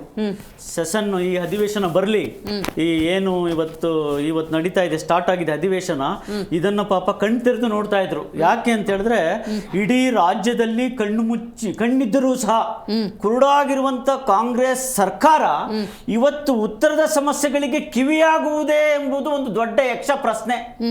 ಇದುವರೆಗೂ ಕಣ್ಣಿದ್ದು ಕುರುಡಾಗಿ ಹೋಗಿದೆ, ಇನ್ನು ಉತ್ತರದ ಸಮಸ್ಯೆಗಳಿಗೆ ಕಿವಿಯಾಗುವುದೇ ಎಂಬುದನ್ನು ಜನ ನಂಬಬೇಕಾ ಅನ್ನೋದು. ಇವತ್ತು ಏನು ಹೋದ ಬಾರಿ ನಡೆದಂತಹ ಇದೇ ಅಧಿವೇಶನದಲ್ಲಿ 33 ಮಂಡನೆಗಳನ್ನು ಮಾಡಿದಂಥ ಸಿದ್ದರಾಮಯ್ಯನವರ ಸರ್ಕಾರ ಬೆಳಗಾವಿ ಅಧಿವೇಶನದಲ್ಲಿ ಮತ್ತೆ ಬೆಳಗಾವಿಗೆ ಕಾಲಿಟ್ಟಿದೆ. ನಿಮ್ಮ ಮಾಧ್ಯಮದಲ್ಲಿ ಇಬ್ಬರು ಸಚಿವರನ್ನ ಮಾತನಾಡೋದನ್ನ ಕೇಳಿಸ್ಕೊಂಡೆ. ಸದ್ಯಕ್ಕೆ ಅವ್ರು ಬದುಕಿದ್ದಾರೆ ಅನ್ನೋದಕ್ಕೆ ನಾವು ಸಂತೋಷ ಪಡ್ಬೇಕು. ಇದುವರೆಗೂ ಯಾವ ಸಚಿವರು ಇವತ್ತು ಕಾಣ್ತಾ ಇರಲಿಲ್ಲ ಬೆಳಗಾವಿಯಲ್ಲಿ, ಇವತ್ತು ಮಾಧ್ಯಮಗಳು ಬಂದು ಮಾತನಾಡ್ತಾ ಇರೋದು ನೋಡಿದ್ರೆ ವೆರಿ ಹ್ಯಾಪಿ ಆಗ್ಬಿಟ್ಟಿರ್ತದಲ್ಲಿ ಬೆಳಗಾವಿಯಲ್ಲಿ. ಇವತ್ತು ಬೆಳಗಾವಿಯಿಂದ ಹಿಡ್ಕೊಂಡು ಧಾರವಾಡ, ಬೆಳಗಾವಿ, ವಿಜಯನಗರ, ಬಳ್ಳಾರಿ ಅಥವಾ ವಿಜಯಪುರ, ಬಾಗಲಕೋಟೆ, ಹಾವೇರಿ, ಕಲಬುರಗಿ, ಕೊಪ್ಪಳ, ಬೀದರ್, ಯಾದಗಿರಿ 12 ಜಿಲ್ಲೆಗಳ ಜನ ಇವತ್ತು ಅಲ್ಲಿನ ರೈತಾಪಿ ವರ್ಗ ಇವೆಲ್ಲವನ್ನು ಆಧಾರವಾಗಿ ಇಟ್ಕೊತು ಮಾತಾಡೋದಾದ್ರೆ ನೋಡಿ ದಿವ್ಯಾ ಮೇಡಮ್, ನಾನು ಹೋದ ಸರಿ ಭಾರತೀಯ ಜನತಾ ಪಕ್ಷ ಇದ್ದಂಥ ಸಂದರ್ಭದಲ್ಲಿ ಕಲ್ಯಾಣ ಕರ್ನಾಟಕದ ಅಭಿವೃದ್ಧಿಯ ಮಾದರಿಯಲ್ಲಿ ಏನಿವತ್ತು 371J ಬರುತ್ತೆ, ಕಲ್ಯಾಣ ಕರ್ನಾಟಕದ ಅಭಿವೃದ್ಧಿಯ ಮಾದರಿಯಲ್ಲಿ ಈ ಭಾಗದಲ್ಲಿ ಕಿತ್ತೂರು ಕರ್ನಾಟಕವನ್ನು ಅದೇ ಒಂದು ಸಮತೋಲನದಲ್ಲಿ ಅಭಿವೃದ್ಧಿ ಮಾಡಬೇಕು ಅಂತೇಳಿ ಆಧಾರವಾಗಿ ಇಟ್ಕೊಂಡು ಅವತ್ತೇ ಡಿಸೈಡ್ ಆಗಿ 5,000 ಕೋಟಿ ರೂಪಾಯಿಗಳನ್ನು BJP ಸರ್ಕಾರ ಇಟ್ಟುಬಿಟ್ಟಿತ್ತು. ಅದಕ್ಕೆ ಇವತ್ತಿಗೂ ಸಹ ಈ ಸರ್ಕಾರ ಸ್ಪಂದನೆಯನ್ನ ಮಾಡಲಿಲ್ಲ. ಬೆಳಗಾವಿಗೆ ಹೋಗೋಣ, ಮೊದಲನೇ ಬಾರಿಗೆ ಬೆಳಗಾವಿ ಅಧಿವೇಶನ ನಡೀತಾ ಇರೋದ್ರಿಂದ ಬೆಳಗಾವಿಯನ್ನು ತೆಗೆದುಕೊಳ್ಳೋದಾದ್ರೆ ಬೆಳಗಾವಿಯ ರೈತರು 2.5 ವರ್ಷಗಳಿಂದ ಕಣ್ಣೀರಿನ ಕತೆ ಹೇಳುತ್ತೀರುವುದು. ನಂಬರ್ 1, ಬೆಳಗಾವಿ ಜಿಲ್ಲೆಯನ್ನ ಏನಾದ್ರೂ ಮಾಡಿ ಶತಮಾನಗಳಿಂದ ಇರುವಂತಹ ಜಿಲ್ಲೆಯನ್ನ ವಿಭಜನೆ ಮಾಡಿ ಚಿಕ್ಕೋಡಿ ಆ ಒಂದು ಹೊಸ ಜಿಲ್ಲೆಯನ್ನ ಮಾಡಿ ಅಲ್ಲಿರುವಂತ ಜನರಿಗೆ ಒಂದು ನ್ಯಾಯವನ್ನ ಕೊಡಿಸಬೇಕು ಅಂತ ಇದುವರೆಗೂ ಸ್ಪಂದನೆ ಸಿಗ್ಲೇ ಇಲ್ಲ ಈ ಸರ್ಕಾರದಲ್ಲಿ. ಬೆಳಗಾವಿಗೆ ಹೋಗೋದಾದ್ರೆ ಪಾಪ ನಮ್ಮ ಅಕ್ಕ ಓಡೋಡ್ ಬಂದಿದ್ದಾರೆ, ಇವತ್ತು ಅಕ್ಕನಿಗೆ ಸನ್ಮಾನವನ್ನ ಮಾಡಬೇಕಾಗಿತ್ತು ರೈತರು, ನಾಳೆಯಿಂದ ಯಾರು ಮಾಡ್ತಾರೆ ಅನ್ನೋದು ನನ್ನ ಅಭಿಪ್ರಾಯ. ಬೆಳಗಾವಿಯಲ್ಲಿ ಏನು 100% ಅಲ್ಲಿ ಒಂದು ದ್ರಾಕ್ಷಿ ಬೆಳೆಗಾರರು ಇದ್ದಾರೆ, ಅವ್ರಿಗೆ 80% ಬೆಳೆಯನ್ನ ಬೆಳಗಾವಿಯ ಜನ ಅದನ್ನು ರಫ್ತು ಮಾಡಿದ್ರು ಸಹ 20% ದ್ರಾಕ್ಷಿಯನ್ನ ಅಲ್ಲಿ ಮಾರುಕಟ್ಟೆಯನ್ನ ಶಿಥಿಲ ಕೇಂದ್ರಗಳನ್ನು ನಿರ್ಮಾಣ ಮಾಡಬೇಕು ಅಂತೇಳಿ ಬಹುದಿನದ ಬೇಡಿಕೆ ಇವತ್ತಿಗೂ ಸಹ ಬಗೆಹರಿದಿಲ್ಲ. ಮತ್ತೆ ಎಕ್ಸ್ಪೋರ್ಟ್ ಮಾಡಬೇಕಾದ್ರೆ ಅಲ್ಲಿ ಏನು ಫ್ಲೈಟ್ ಬೇಕಾಗಿತ್ತು ಡೊಮೆಸ್ಟಿಕ್, ಇವತ್ತಿಗೂ ಸಹ ಬಗೆಹರಿದಿಲ್ಲ. ಬೆಳಗಾವಿಲೇ 108 ಸಮಸ್ಯೆಗಳು. ದ ಸೆಕೆಂಡ್ ಒನ್ ಇಸ್ ನಾವು ಧಾರವಾಡಕ್ಕೆ ಬರೋಣ. ಧಾರವಾಡದಲ್ಲಿ ಶಿಕ್ಷಣ ಸಂಸ್ಥೆಗಳಿಗೆ ಎಲ್ಲೆಲ್ಲದ ವಿದ್ಯಾರ್ಥಿಗಳು ಅಲ್ಲಿ ಓಡೋಡಿ ಬರ್ತಾರೆ. ಇವತ್ತಿಗೂ ಆ ಮಕ್ಕಳಿಗೆ ಅನೇಕ ಯೋಜನೆಗಳೇ ಇಲ್ಲ. ಇವತ್ತೇನು ಯೂನಿವರ್ಸಿಟೀಸ್ ಇದೆ, ಧಾರವಾಡ ಯೂನಿವರ್ಸಿಟಿಗೆ ₹1 ನಯ ಪೈಸೆಯನ್ನ ಕೊಟ್ಟಿಲ್ಲ ಯೂನಿವರ್ಸಿಟಿಗೆ. ಆ ಮಕ್ಕಳು ಉಳ್ಕೊಳ್ಳೋದಿಕ್ಕೆ ಅವಕಾಶವನ್ನೇ ಮಾಡಿಕೊಟ್ಟಿಲ್ಲ. ಅಂತಹ ಒಂದು ಸಮಸ್ಯೆಗಳನ್ನ ನಾವು ಧಾರವಾಡದಲ್ಲಿ ನೋಡ್ತೀವಿ. ಬಳ್ಳಾರಿಗೆ ಬನ್ನಿ, ಬಳ್ಳಾರಿಯಲ್ಲೂ ಸಹ 108 ಸಮಸ್ಯೆಗಳು. ಇವತ್ತೇನು ಬಳ್ಳಾರಿಯಲ್ಲಿ ಸಂಡೂರು ಮೈನಿಂಗ್ ಕಂಪನಿಯನ್ನ ಮಾಡ್ತೀನಿ ಅಂತ ಹೇಳ್ತು ಸರ್ಕಾರ, ಮೈನಿಂಗ್ ಯೂನಿವರ್ಸಿಟಿಯನ್ನ ಮಾಡ್ತೀನಿ ಅಂತ ಹೇಳ್ತು. ₹1 ನಯ ಪೈಸೆಯನ್ನ ಮೈನಿಂಗ್ ಯೂನಿವರ್ಸಿಟಿಗೆ ಬಿಡುಗಡೆ ಮಾಡಲಿಲ್ಲ. ನೀವು ವಿಜಯನಗರಕ್ಕೆ ಬನ್ನಿ, ವಿಜಯನಗರ ಅಂತ ಬಂದ ತಕ್ಷಣ ನಾನು ಹೆಣ್ಣು ಮಕ್ಕಳು ಜ್ಞಾಪಕ ಜ್ಞಾಪಕ ಬರ್ತಾರೆ. ಏನಪ್ಪ ಹೆಣ್ಮಕ್ಳು ಜ್ಞಾಪಕ ಅಂತ ಹೇಳಿದ್ರೆ ದೇವದಾಸಿ ಸಿಸ್ಟಮ್ ಇವತ್ತಿಗೂ ಜೀವಂತವಾಗಿದೆ. ₹1 ಅನ್ನಲ್ಲಿ ದೇವದಾಸಿಯರಿಗೆ ಕೊಡ್ಲಿಲ್ಲ. ಅನೇಕ ಜಿಲ್ಲೆಗಳು ಇವತ್ತು ಉತ್ತರ ಕರ್ನಾಟಕದಲ್ಲಿ ಮೇಡಮ್ ನೀರಾವರಿ ಯೋಜನೆಗಳಾಗಿರ್ಬೋದು ಅಥವಾ ಉದ್ಯೋಗ 371 ಜೇಲ್ ಬಂದಂತಹ ಇದುವರೆಗೂ ಉದ್ಯೋಗಗಳೇ ಇಲ್ಲ. ಅಲ್ಲಿ ಸತ್ತೋಗಿದೆ ಉದ್ಯೋಗಗಳ ಕಥೆ ಇಲ್ಲ. ಜೊತೆಗೆ ನೀವು ಹಾಸ್ಪಿಟಾಲಿಟಿ ಕ್ಯಾನ್ಸರ್ ಹಾಸ್ಪಿಟಲ್ಗಳನ್ನ ಮಾಡ್ತೀವಿ ಅಂತ ಹೇಳ್ತು, ಅನೇಕ ಹಾಸ್ಪಿಟಲ್ಗಳನ್ನ ಮಾಡ್ತೀವಿ ಅಂತ ಹೇಳಿದ್ರು. ಒಂದೇ ಒಂದು ಹಾಸ್ಪಿಟಲ್ ಮಾಡ್ದೇನೆ ವಿಜಯಪುರದಲ್ಲಿ ವಿಜಯನಗರದಲ್ಲಿ ನೀವು ಹೋಸರ್ ನೋಡಿದ್ರಿ ನಿಮ್ಮ ಮಾಧ್ಯಮದಲ್ಲಿ ಬಾಣಂತಿಯರ ನಿಗೂಢ ಸಾವು. ₹1 ಹಾಸ್ಪಿಟಾಲಿಟಿ ಕ್ಯಾನ್ಸರ್ ಆಸ್ಪತ್ರೆಗಳನ್ನು ಅದು ಸಹ ನೆನಗುದಿಗೆ ಬೀಳ್ತು. ಅದಾದ್ಮೇಲೆ ಮೇಡಮ್ ಟ್ರಾನ್ಸ್ಪೋರ್ಟ್ ವ್ಯವಸ್ಥೆ, ಒಂದು ರಸ್ತೆಗಳಿಲ್ಲ. ಅದ್ರ ಬಗ್ಗೆ ಇವತ್ತು ನಾವು ಅಲ್ಲಿ ಇದೆತ್ತಬೇಕಾಗುತ್ತೆ ಸೋಲನ್ನ. ಅದ್ರ ಜೊತೆಗೆ ಕೈಗಾರಿಕೆಗಳು, ನೀವು ಇವತ್ತು ಕೈಗಾರಿಕೆ ಮಂತ್ರಿ ಇದ್ದಾರೆ, ಒಂದೇ ಒಂದು ಕೈಗಾರಿಕೆಗೆ ತನ್ನ ಜಿಲ್ಲೆಯಲ್ಲೇ ವಿಜಯಪುರ ಜಿಲ್ಲೆಯಲ್ಲೇ ಒಂದೇ ಒಂದು ಶಂಕುಸ್ಥಾಪನೆ ಮಾಡಿದ್ರೆ MB ಪಾಟೀಲ್ ಅವರನ್ನ ಕೇಳಿ. ಇದು ಅದ್ರ ಬಗ್ಗೆ ನಾವು ಚರ್ಚೆ ಮಾಡ್ತೀವಿ. ಇವತ್ತು JDS ಪಕ್ಷ ಖಂಡಿತ ಚರ್ಚೆ ಮಾಡ್ತೀವಿ. ಎಲ್ಲಿ ಅಲ್ಲಿ ಆ ಒಂದು ಸೆಷನ್ ಅಲ್ಲಿ. ಅದ್ರ ಜೊತೆಗೆ ಮೇಡಮ್ ಕುಡಿಯುವ ನೀರು ಹಾವೇರಿ ಜಿಲ್ಲೆ ಆಗಿರ್ಬೋದು ಅಥವಾ ಕೊಪ್ಪಳ ಜಿಲ್ಲೆ ಆಗಿರ್ಬೋದು 20 ವರ್ಷಗಳಾಗಿದೆ, ಏನು ಹೊಸ ಜಿಲ್ಲೆಗಳಾಗಿ 20 ವರ್ಷದಿಂದ ಕುಡಿಯೋ ನೀರಿಗೆ ಯೋಗ್ಯತೆ ಇಲ್ಲ ಅಲ್ಲಿ. ಅದ್ರ ಬಗ್ಗೆ ಚರ್ಚೆಯನ್ನ ಮಾಡಬೇಕು ಅಂತ ಅನ್ಕೊಂಡಿದ್ವಿ. ಅದ್ರ ಜೊತೆಗೆ ಬಂದಾಗ ಮೇಡಮ್ ಕೃಷ್ಣಾ ಮೇಲ್ದಂಡೆ ಯೋಜನೆಗಳಾಗಿರ್ಬೋದು ಅಥವಾ ಪ್ರವಾಸೋದ್ಯಮ ಆಗಿರ್ಬೋದು. ನೀವು ಬೆಳಗಾವಿಗೆ ಹೋದ್ರೆ ಬೆಳಗಾವಿಯನ್ನು ಸಹ ಜೋಗ ಜಲಪಾತದ ಮಾದರಿಯಲ್ಲಿ ಗೋಕಾಕ್ನ ಜಲಪಾತವನ್ನ ಅಭಿವೃದ್ಧಿ ಮಾಡ್ತೀನಿ ಅಂತ ಹೋಸರಿಗೆ ನಮ್ಮ ಸಿದ್ದರಾಮಯ್ಯ ಸಾಹೇಬ್ರು ಹೇಳಿದ್ರು. ತಿರುಗೂ ನೋಡಿಲ್ಲ.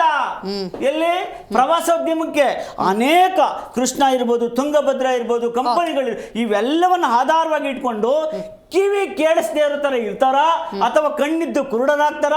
ಉತ್ತರ ಕರ್ನಾಟಕದ ರೈತಾಪಿ ವರ್ಗಕ್ಕೆ ಮತ್ತೆ ಅಥವಾ ಅಲ್ಲಿರುವಂತಹ ವಿದ್ಯಾರ್ಥಿಗಳಿಗೆ ಇವೆಲ್ಲವನ್ನು ಆಧಾರವಾಗಿ ಇಟ್ಕೊಂಡು ನಾವು ಇವತ್ತು ಚರ್ಚೆ ಮಾಡೋದೇ ಆದ್ರೆ ಖಂಡಿತವಾಗ್ಲೂ ಏನು ಇವತ್ತು ಬೆಳಗಾವಿಯಲ್ಲಿರುವಂತಹ ಸೌಧದಿಂದ ಕಾಂಗ್ರೆಸ್ ಕಾಲ್ ಕೀಳುವುದು ಕಟ್ಟಿಟ್ಟ ಬುತ್ತಿ. ರೈಟ್ ಕುಮಾರ್ ಅವರೇ, ನೀವು ಹೇಳಬೇಕು. ಅಧಿವೇಶನ ಒಂದು ಪಾಡಿಗೆ ನಡೀತಾ ಇರುತ್ತೆ. ಹೊರಭಾಗದಲ್ಲಿ 89ಕ್ಕೂ ಹೆಚ್ಚು ಸಂಘಟನೆಗಳು ಪ್ರತಿಭಟನೆಯ ಮೂಲಕ ತಮ್ಮ ನೋವನ್ನು ತೋಡ್ಕೊಳ್ಳೋದಕ್ಕೆ ಸಿದ್ಧತೆಯನ್ನು ನಡೆಸಿದ್ದಾವೆ ಅನ್ನೋದಾದರೆ, ಕಳೆದ 2.5 ವರ್ಷದ ಆಡಳಿತದಲ್ಲಿ ರೈತರಿಗೆ ಪೂರಕವಾದಂಥ ವಾತಾವರಣ ನಿರ್ಮಾಣ ಆಗಿಲ್ಲ ಅನ್ನೋದು ಸ್ಪಷ್ಟ.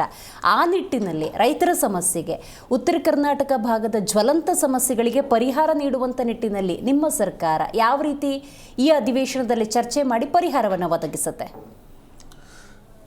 ನಾನು ಈಗಾಗಲೇ ಬೆಳಗಾವಿಯಲ್ಲಿ 2ನೇ ವಿಧಾನಸೌಧವನ್ನು ಕಟ್ಟಿ ಉತ್ತರ ಕರ್ನಾಟಕದ ಭಾಗದ ಮತ್ತು ಏನು BJPಯವರು ಕಲ್ಯಾಣ ಕರ್ನಾಟಕ ಅಂತ ಹೊಸ ನಾಮಕರಣ ಮಾಡಿಕೊಂಡ್ರು. ನಾಮಕರಣ ಮಾಡಿ ಬರೀ ಜನರು ಮತ ಗಳಿಸ್ಕೊಳ್ಳೋಕ್ಕೋಸ್ಕರ ಆದಿ ಬೀದಿಲಿ ತಿರುಗಾಡೋದು ಬಿಟ್ಟೆ ₹10 ಅನುದಾನ ಹೈದರಾಬಾದ್ ಕಲ್ಯಾಣ ಕರ್ನಾಟಕಕ್ಕೆ ಕೊಡಲಿಲ್ಲ. ಕಾಂಗ್ರೆಸ್ ಸರ್ಕಾರ ಕಲ್ಯಾಣ ಕರ್ನಾಟಕದ ಅಭಿವೃದ್ಧಿಗೆ 5,000 ಕೋಟಿ ರೂಪಾಯಿಗಳನ್ನು ಪ್ರತಿ ವರ್ಷ ನಿಗದಿ ಮಾಡಿ ಕೊಟ್ಟಿದೆ. ಲೆಕ್ಕಾಚಾರ ನಾನು ಹೇಳ್ತೇನೆ. ಅವ್ರಿಗೆ ಗೊತ್ತಾಗಿಲ್ಲ ಅಂದರೆ ಇವತ್ತು ಪ್ರಮುಖ ದಿನಪತ್ರಿಕೆಯಲ್ಲಿ ಕೂಡ KKRDBಯಿಂದ ಎಷ್ಟು ಹಣ ಖರ್ಚಾಗಿದೆ, SDP-ಯಿಂದ ಎಷ್ಟು ಹಣ ಖರ್ಚಾಗಿದೆ ಅಂತ, ಎಷ್ಟು ಸಾವಿರ ಕೋಟಿ ಖರ್ಚಾಗಿದೆ ಅನ್ನೋದನ್ನು ನೋಡ್ಕೋಬೋದು. ಶಾಲೆಗಳ ಬಗ್ಗೆ ಮಾತನಾಡಿದ್ರು. ಶಾಲೆಗಳ ಅಭಿವೃದ್ಧಿಗೆ ದ್ವಿಭಾಷಾ ನೀತಿ ತಂದು ಎಷ್ಟು ಸಂಖ್ಯೆ ಇದ್ದಿದ್ದನ್ನು ಎಷ್ಟು ಸಂಖ್ಯೆಗೆ ಏರಿಸಿದ್ದಾರೆ ಅನ್ನೋದ್ರ ಬಗ್ಗೆನೂ ನಾನು ಮಾತನಾಡ್ತೀನಿ ಬೇಕಿದ್ರೆ. ಅದಕ್ಕೆ ಮುನ್ನ ನೀವು ಬೆಳಗಾವಿ ಅಧಿವೇಶನದಲ್ಲಿ ರೈತರ ಸಮಸ್ಯೆಗಳಿಗೆ ಎಲ್ಲದಕ್ಕೂ ಉತ್ತರ ಸಿಗುತ್ತಾ ಅಂತ ಕೇಳಿ.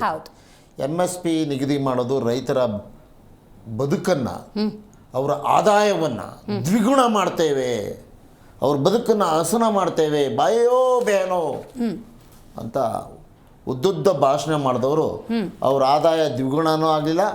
MSP ಬೆಲೆ ನಿಗದಿ ಮಾಡಿರೋದನ್ನು ಪರ್ಚೇಸ್ ಮಾಡೋದಕ್ಕೆ ನೀವು ಅನುಮತಿ ಕೊಡಿ ಅಂತಂದರೆ ಅದಕ್ಕೆ ಕೊಡೋದಕ್ಕೆ ಅದ್ರ ಬಗ್ಗೆ ಒಂದೇ ಒಂದು ಶಬ್ದ ಅಲ್ಲಿಂದ ಗೆದ್ದೋಗಿರುವಂಥ ಉತ್ತರ ಭಾರತದಿಂದ ಗೆದ್ದೋಗಿರುವಂಥ ಯಾವುದೇ MP ಗಳು ಒಂದು ಶಬ್ದ ಈ ಕ್ಷಣದವರೆಗೂ ಬೊಮ್ಮಾಯಿ ಅವರಿಂದ ಹಿಡ್ಕೊಂಡು ಜಗದೀಶ್ ಶೆಟ್ಟರ್ ಅವರಿಂದ ಹಿಡ್ಕೊಂಡು ಸಂಸತ್ ಅಧಿವೇಶನ ನಡೀತಿದೆ.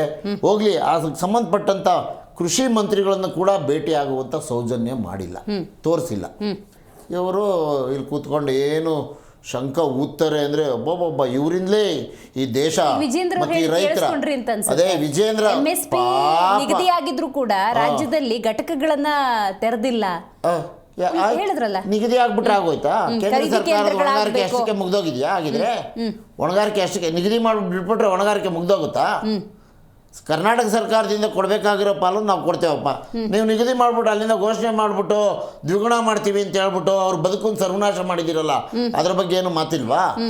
ಬರ ಬಂದು ಮತ್ತು ಅತಿವೃಷ್ಟಿಯಾಗಿ ನಷ್ಟ ಆಗಿದೆ ರೀ, ಇಷ್ಟು ಜಿಲ್ಲೆಯಲ್ಲಿ ಇಷ್ಟು ಲಕ್ಷ ಕೋಟಿ ರೂಪಾಯಿಗಳು, 10 ರೂಪಾಯಿ ಕೊಡ್ರಪ್ಪ ಅಂತಂದರೆ ಕೊಡದೆ ಇದುವರೆಗೂ ಆಟ ಆಡಿಸ್ತಿರುವಂಥ ಕೇಂದ್ರ ಸರ್ಕಾರ ರೈತರ ಬಗ್ಗೆ ಮೊಸಳು ಕಣ್ಣೀರು. ನಿಮಿಷ ಮೇಡಮ್, ಇದು ಯಾಕೆ ಹೇಳ್ತಿದ್ದೇನೆ ಅಂತಂದರೆ ನಾವು ನಮಗೆ ಬರಬೇಕಾಗಿರೋ ಬರ ಪರಿಸ್ಥಿತಿ ಮತ್ತು ಅತಿವೃಷ್ಟಿಗೆ ಕೋರ್ಟ್ಗೆ ಹೋಗಿ, ಸುಪ್ರೀಂ ಕೋರ್ಟ್ಗೆ ಹೋಗಿ, ಸ್ವಾಮಿ ನಮ್ಮ ಪರಿಸ್ಥಿತಿ ಹಿಂಗಾಗಿದೆ ನಮ್ಮ ರೈತರದು ಅಂತ ಕೇಳಿಕೊಂಡು ಚೀಮಾರಿ ಹಾಕಿ ಕೇಂದ್ರ ಸರ್ಕಾರಕ್ಕೆ ಸೂಚನೆ ಕೊಟ್ಟ ಮೇಲೆ ಅಲ್ಪ ಮೊತ್ತದ ಹಣ ಬಿಡುಗಡೆ ಮಾಡುತ್ತೆ.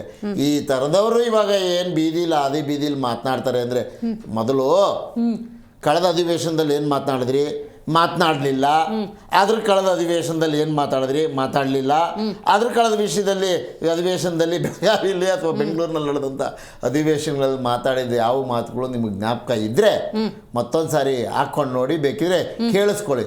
ನಾನು ಹೇಳಬೇಕು ಅಂದರೆ ಅದನ್ನು ಹೇಳ್ತೀನಿ, ಗಂಟೆಗಟ್ಟಲೆ ಆಗುತ್ತೆ.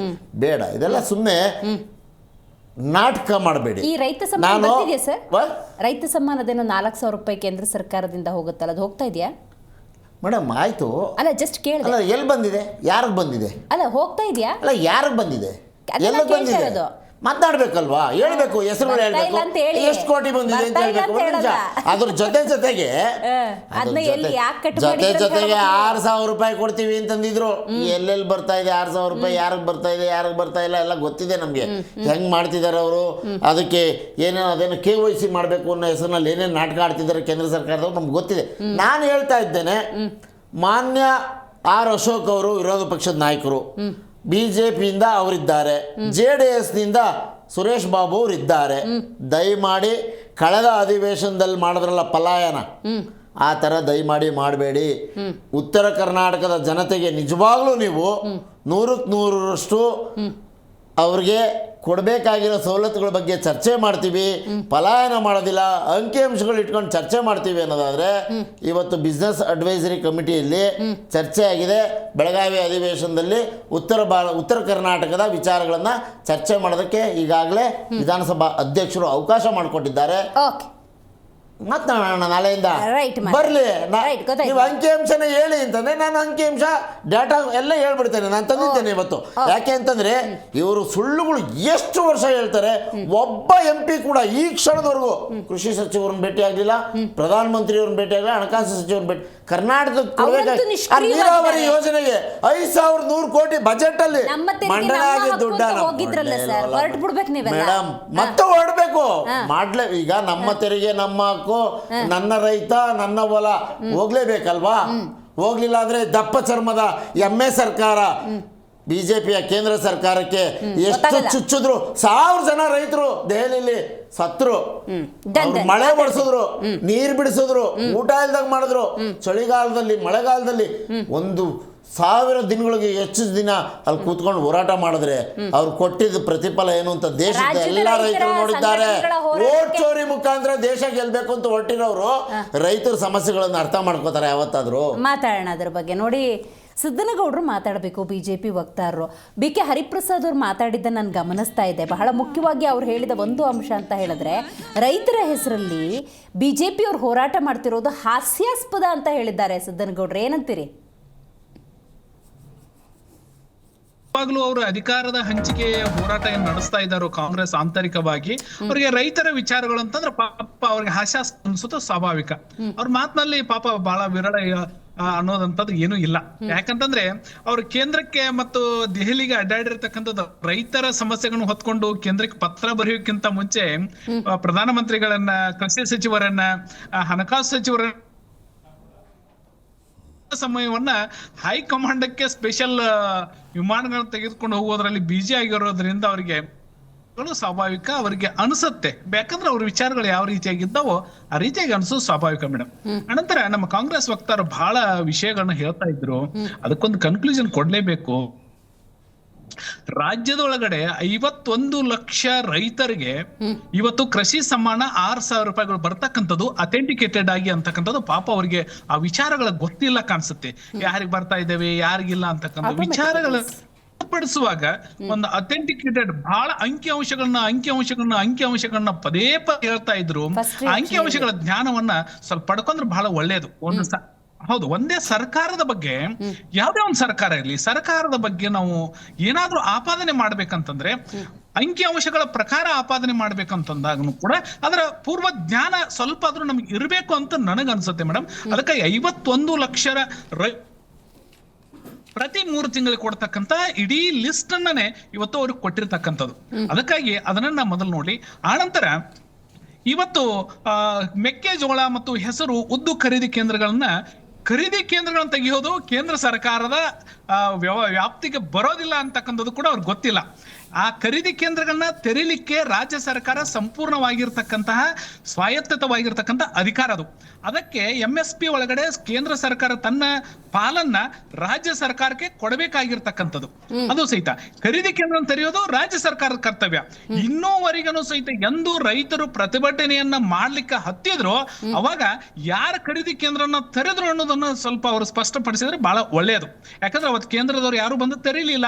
ಮತ್ತೆ ಇವತ್ತು ಕೇಂದ್ರದೊಳಗಡೆ ಇರ್ತಕ್ಕ ಪ್ರಧಾನಮಂತ್ರಿ ಬಂದು ಖರೀದಿ ಕೇಂದ್ರ ತೆರಲಿಕ್ಕೆ ಆಗೋದಿಲ್ಲ. ಅದಕ್ಕಾಗಿ ದಯವಿಟ್ಟು ಇಂಥ ವಿಷಯಗಳನ್ನ ಪ್ರಸ್ತಾಪ ಮಾಡ್ಬೇಕಂತಂದಾಗ ಇವನ್ನೆಲ್ಲಗಳನ್ನು ಕೂಡ ನೋಡ್ಬೇಕಾಗತ್ತೆ. ಇವತ್ತು ಭಾರತೀಯ ಜನತಾ ಪಾರ್ಟಿ ರೈತ ಪರವಾಗಿರ್ತಕ್ಕಂತಹ ಹೋರಾಟವನ್ನ ಕೈಗೆತ್ಕೊಳ್ಬೇಕಾಗಿತ್ತು ಅಂತಂದ್ರೆ ರೈತರು ಎಷ್ಟು ಸಂಕಷ್ಟದಲ್ಲಿ ಇದ್ದಾರೆ ಅಂತಕ್ಕಂಥದನ್ನ ಇವತ್ತು ಜಿಲ್ಲಾ ಮಟ್ಟದೊಳಗಡೆ, ತಾಲೂಕಾ ಮಟ್ಟದೊಳಗಡೆ 1ನೇ ಹಂತ ಮತ್ತು 2ನೇ ಹಂತದೊಳಗಡೆ ರೈತರ ಹೋರಾಟ ನಡೆದು ಇವತ್ತು ಬೆಳಗಾವಿಗೆ ಶಿಫ್ಟ್ ಆಗಿರ್ತಕ್ಕಂಥದ್ದು. ಮಾನ್ಯ ಮುಖ್ಯಮಂತ್ರಿಗಳು ಮೊನ್ನೆ ದಿನ ತಾವೇ ಹೇಳಿದ್ರು, ನಾನ್ ಬಟನ್ ಒತ್ತುವುದರ ಮೂಲಕ ರೈತರಿಗೆ ಪರಿಹಾರವನ್ನ ಕೊಡ್ತಾ ಇದ್ದೇನೆ ಅಂತ ಹೇಳಿ. ಎಷ್ಟು ಜನ ರೈತರಿಗೆ ಅದು ಬಂದು ಮುಟ್ಟಿದೆ ಅನ್ನೋದನ್ನ ನಾಳೆನೇ ವಿಧಾನಸೌಧದೊಳಗಡೆ ಹೇಳ್ಬಿಡ್ರಿ. ಭಾರತೀಯ ಜನತಾ ಪಾರ್ಟಿ ಅತಿವೃಷ್ಟಿ ಅನಾವೃಷ್ಟಿ ರೈತರಿಗೆ ಪರಿಹಾರಕ್ಕಾಗಿ ಹೋರಾಟ ಮಾಡ್ತಾ ಇದ್ದಾರೆ. ಭಾರತೀಯ ಜನತಾ ಪಾರ್ಟಿಯ ನಾಯಕರೇ, ವಿರೋಧ ಪಕ್ಷದ ನಾಯಕರೇ, MLAಗಳೇ ಕೇಳಿ, ನಾನು ಇಷ್ಟು ಜನರ ಪರಿಹಾರವನ್ನ ಈಗ ಹಾಕಿದ್ದೇನೆ ಅಂತಕ್ಕಂಥ ಅಂಕಿಅಂಶವನ್ನ ನಾಳೆ ಬಿಡುಗಡೆಗೊಳಿಸ್ಲಿ. ನಾವು ಹೋರಾಟವನ್ನ ಮಾಡೋದನ್ನ ಹಾಸ್ಯಾಸ್ಪದ ಅನ್ನೋದು ಅಥವಾ ರೈತರ ಪರವಾಗಿರ್ತಕ್ಕಂಥದ್ದು, ರೈತರ ವಿರೋಧಿ ಅಂತಕ್ಕಂಥದ್ದು ಮತ್ತು ಅನ್ನೋದನ್ನ ಸ್ಪಷ್ಟಪಡಿಸ್ಲಿ. ನಮ್ಮ ಅದನ್ನ ಅಥೆಂಟಿಕೇಟೆಡ್ ಆಗಿ ಇರ್ತಕ್ಕಂಥದ್ದು ಅಲ್ಲ. ಬಟನ್ ಒತ್ತಿದ್ರೆ ಇವತ್ತಿನವರೆಗೂ ಒಬ್ಬನ ರೈತನ ಖಾತೆಗೆ ಅತಿವೃಷ್ಟಿ ಅನಾವೃಷ್ಟಿ ಹಣ ಬಂದಿಲ್ಲ ಅಂತಂದ್ರೆ ಯಾವ ರೀತಿಯಾಗಿ ಹೇಳ್ತಾ ಇರ್ತಕ್ಕಂಥದ್ದು ಇದು.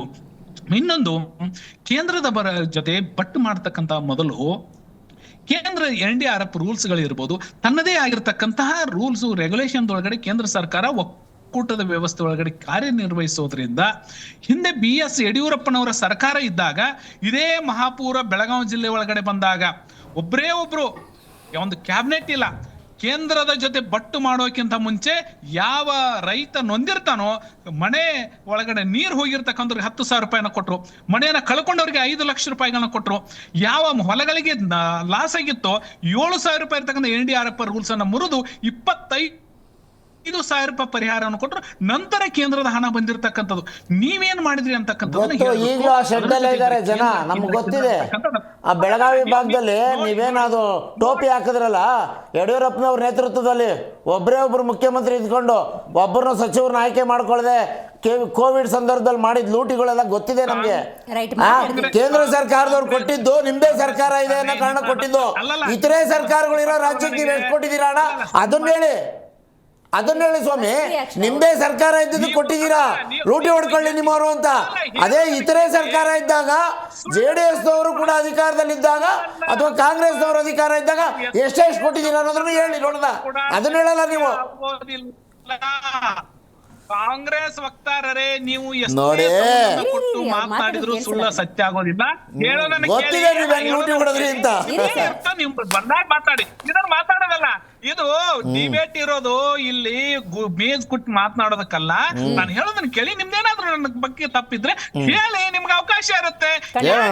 ಇಂಟರ್ಫಿಯರ್ ಆಗ್ತೀರಾ? ಬೆಳಗಾವಿ ಜಿಲ್ಲೆ ಒಳಗಡೆ ಕಳೆದ ಅಧಿವೇಶನ ಅಲ್ಲರಿ, ತುಂಗಭದ್ರಾ ಡ್ಯಾಮ್ ಸೈಡ್ ಒಂದು ಪ್ರಶ್ನೆನೂ ಕೇಳಲಿಲ್ವಲ್ಲ ನಿಮ್ಮ ವಿರೋಧ ಪಕ್ಷದ ನಾಯಕರು. ಒಂದು ಪ್ರಶ್ನೆ ಕೇಳಲಿಲ್ಲ ಅಶೋಕ್ ಅವರು, ವಿಜಯೇಂದ್ರ ಅವರು ಒಂದು ಮಾತಾಡಲಿಲ್ಲ ಸಂಬಂಧಪಟ್ಟಂತೆ.